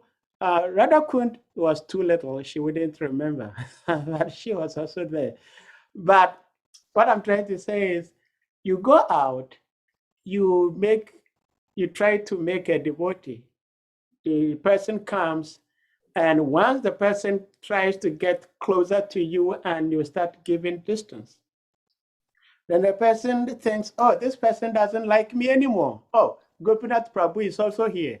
So I once asked Gurudev, Bhaktivedanta Maharaj, I said, Gurudev, sometimes we go out, we preach, we bring in people who want to surrender and become devotees. But when the devotees started to disassociate themselves from them, they lose interest and they bloop. So what do we do? And Gurudev's answer was that no matter how attractive a woman may appear, do not see her lustfully, but see her as the wonder work of Krishna, and encourage the person to serve. But the problem is the person is not staying, because the person who got in touch with her is disassociating himself from her. So I am thinking that maybe at an appropriate time, we may have to have some sort of workshop on topics like this. And I know since it's your field, maybe you can help some of us to have a better understanding as to how to navigate around this sensitive issue, because it's something we all needed to be able to understand so that we do not hurt others, we do not abuse others, and we do not insult others. So I'm suggesting that we might have to have some sort of workshop, probably offline. If online, it's okay, but probably offline, so anybody can speak out their mind and then get the necessary help. Hare Krishna.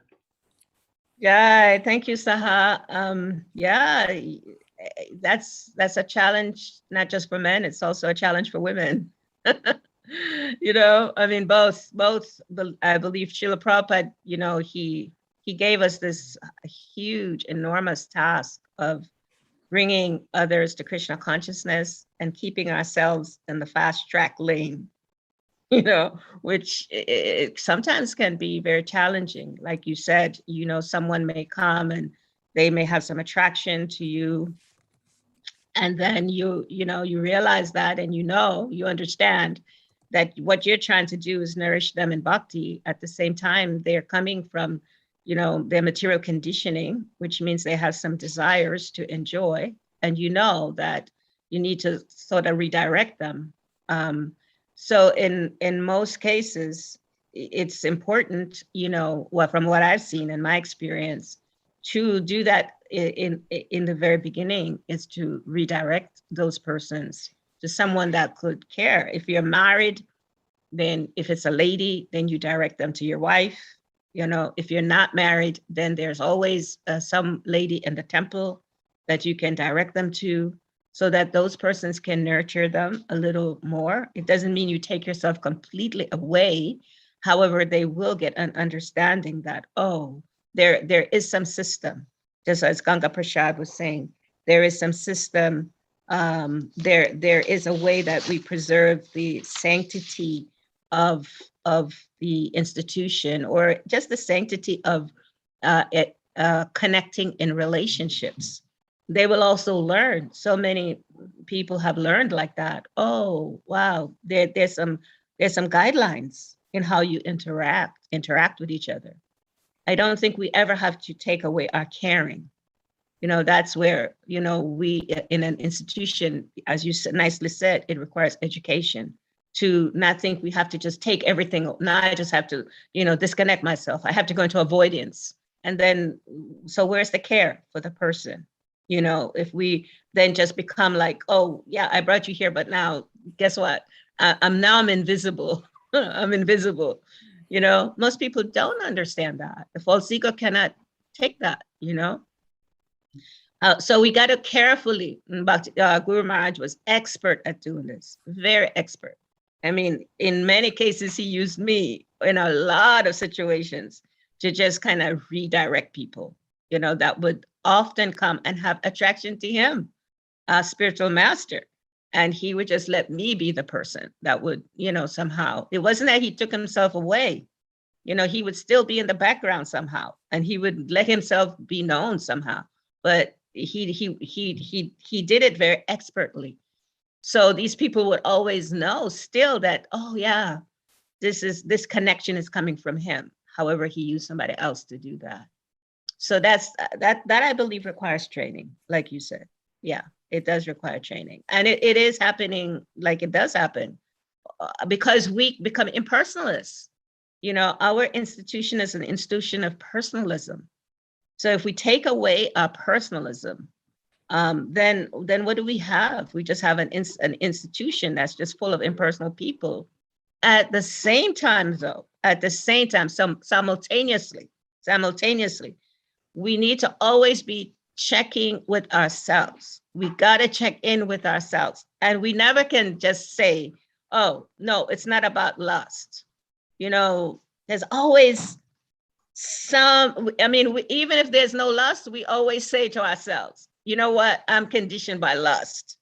And even though I'm maybe not, you know, consciously approaching this person because of lust, I know that there's lust in me.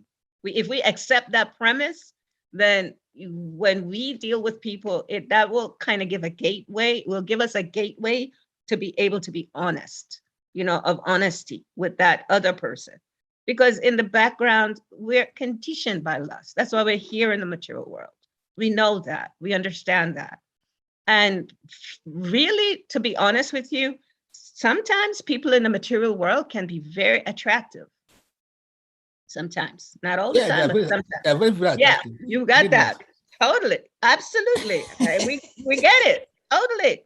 Either they're attractive, maybe sometimes economically they're attractive, maybe sometimes they're physically attractive, maybe sometimes they're pseudo spiritually attractive. There's so many ways that people are attractive in the material world. And if we're not conscious of that, and we just go into somebody based on, oh, I'm going to just give you Bhakti principles, we don't realize they also have an agenda, you know? So it's kind of a dance. It's a sweet dance to be able to do. It's a sweet dance. And you got to include the people around you to do that dance. So you got to include your wife. You got to include your kids. You got to include, it's a personal relationship that you're developing, but however, you got to learn the dance. Got to learn to dance. Otherwise, you'll get trapped. You'll get trapped. And guess what? Your wife's going to get upset. Your girlfriend's going to get upset. You know, they're going to just tell you, you just, you know, unchaste. It's going to be a fight in the home all the time. Or even if you just live in the temple, somebody's going to tell you you're not, you know, you don't know how to be a good brahmachari, or you don't know how to be a, you know, whatever. You're always going to be like under some judgment, right? If you're just honest, be honest, you know, okay, this person's attractive. I understand Maya is there, but you know what? I'm going to get help to deal with this situation. Sir Dave has given you a holiday. Do you catch it or you don't catch it? He has given me. He gave you a holiday for next year. Holiday for next year? Yeah, he said you should come to Ghana and do this seminar. Yeah, I'm ready to come. You. That's what he's saying. You didn't catch it. I want to come to Ghana more than any of you want me to come. We fix it for next year during festival.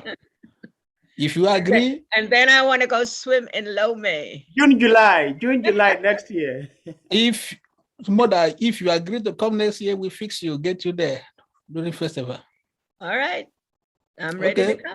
Yes. Prabhupada Prashad, note down your diary. Mother is coming to Ghana. West Africa next year.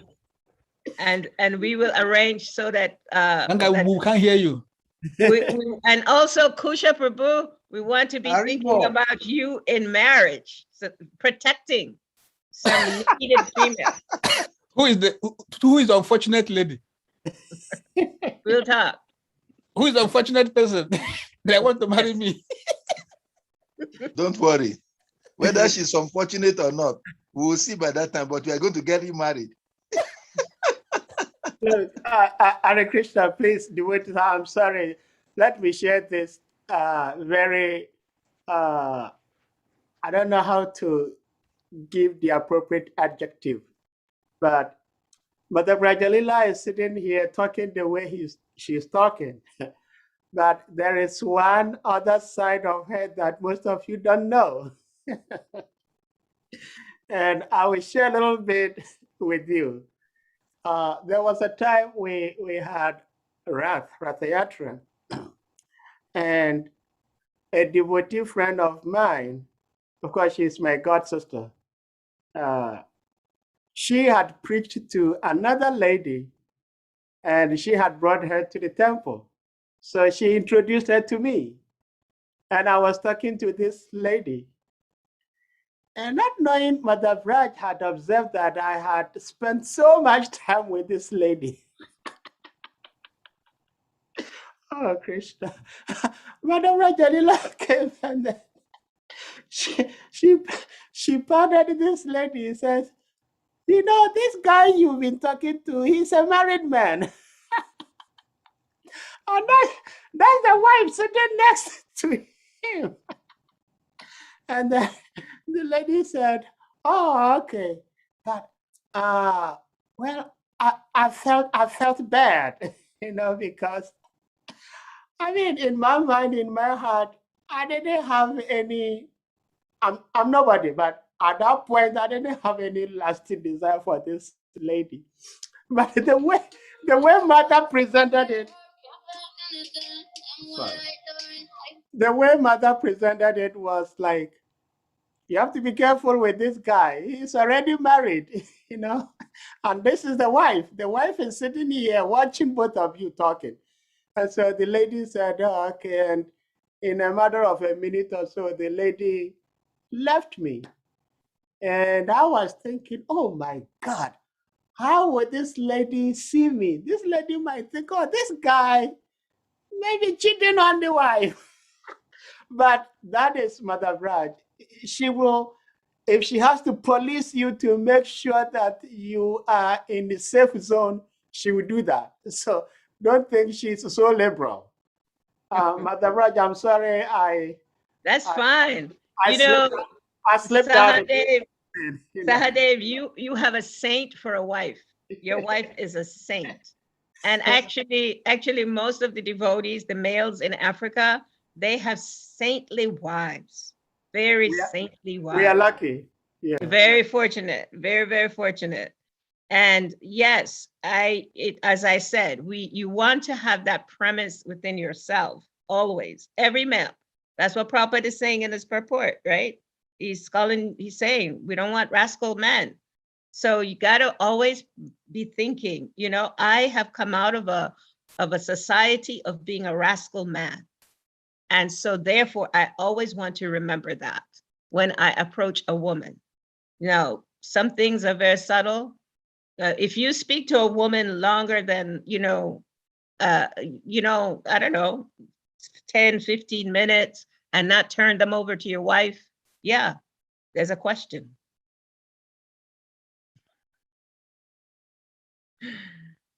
So yes, training, that's what I say, training. Madam Raj, you know, I have a long talk guy sometimes. Oh, Krishna, thank you. Thank you. All right. So next time you're going to talk to somebody for more than, half an hour, remember, turn them over to Loka. Okay. Now I know. I didn't know. Now I know. Okay. Go on, please. Or maybe I should do that in your absence. See, you don't have to worry about that with Sahat, with Kari Chakra and Mother Yashoda, because Mother Yashoda is just going to step in. Well, Mother Yashoda has learned so well. She's now the second Vrajalila. You don't know how heavy she gets on me sometimes. She sometimes becomes so annoying to both me and Harichakra. Sometimes I'm so sorry for Harichakra. Harichakra can't say it loud enough. One time he whispered to me, he says, "This woman is crazy." Well, that's the affection and the care and the protection that a wife gives to her husband. So protection is there on both sides. The wife protects the husband, the husband protects the wife, and the wife also protects the husband. Because Srila Prabhupada says, I will remind you, and I will close with this. He says that we do not want these men. Therefore, for the rascals, there must be some provision. There's provision of prostitutes for the rascals. And then he says, otherwise these rascals, they will pollute all women. I will close with that. That's Srila Prabhupada. And so you come from, unfortunately, all of us, we all come from this background of being rascals. We are pure devotees. Yes, absolutely. That's a truism. We are pure devotees. Unfortunately, we have forgotten our purity. And so we need to remind each other. And that's why we put these things in place, to remind each other. One hint I want to give to all the devotees assembled here is that Krishna Prabhu's name is GBC. And GBC means Guru Bathroom Cleaner. He loves doing that. And personally also, I think my most favorite service is cleaning the bathroom. I love it. I don't know why, but I love cleaning the bathroom. So that's our GBC, Krishna Prabhu. I'll be back. Haribol. So let's clean the bathroom of our minds. Yes. Thank you, Mother, for your wonderful class. 2 hours has gone. We'll let you take rest. So we ask all the devotees to kindly unmute yourselves. Let's thank Hare Krishna to Mother for coming, please. Hare Krishna. Hare Krishna. Hare Krishna. Krishna. Krishna, Hare Hare. Rama, Rama, Rama, Ram. Thank you. I have grace, Vrajalila Dd ki. Hare Krishna. Thank you, Mother. Thank you, Prabhu. Thank you very much. Thank you for the All glory to God.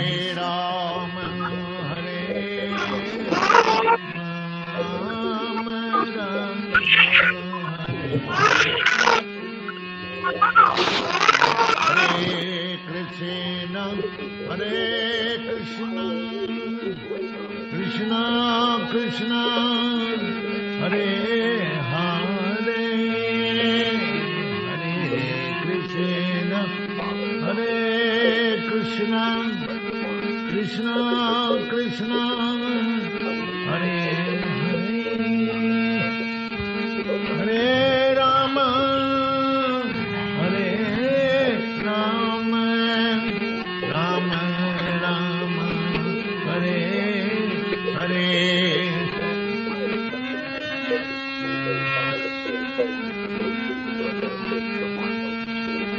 Rama Rama, Hare Hare, Hare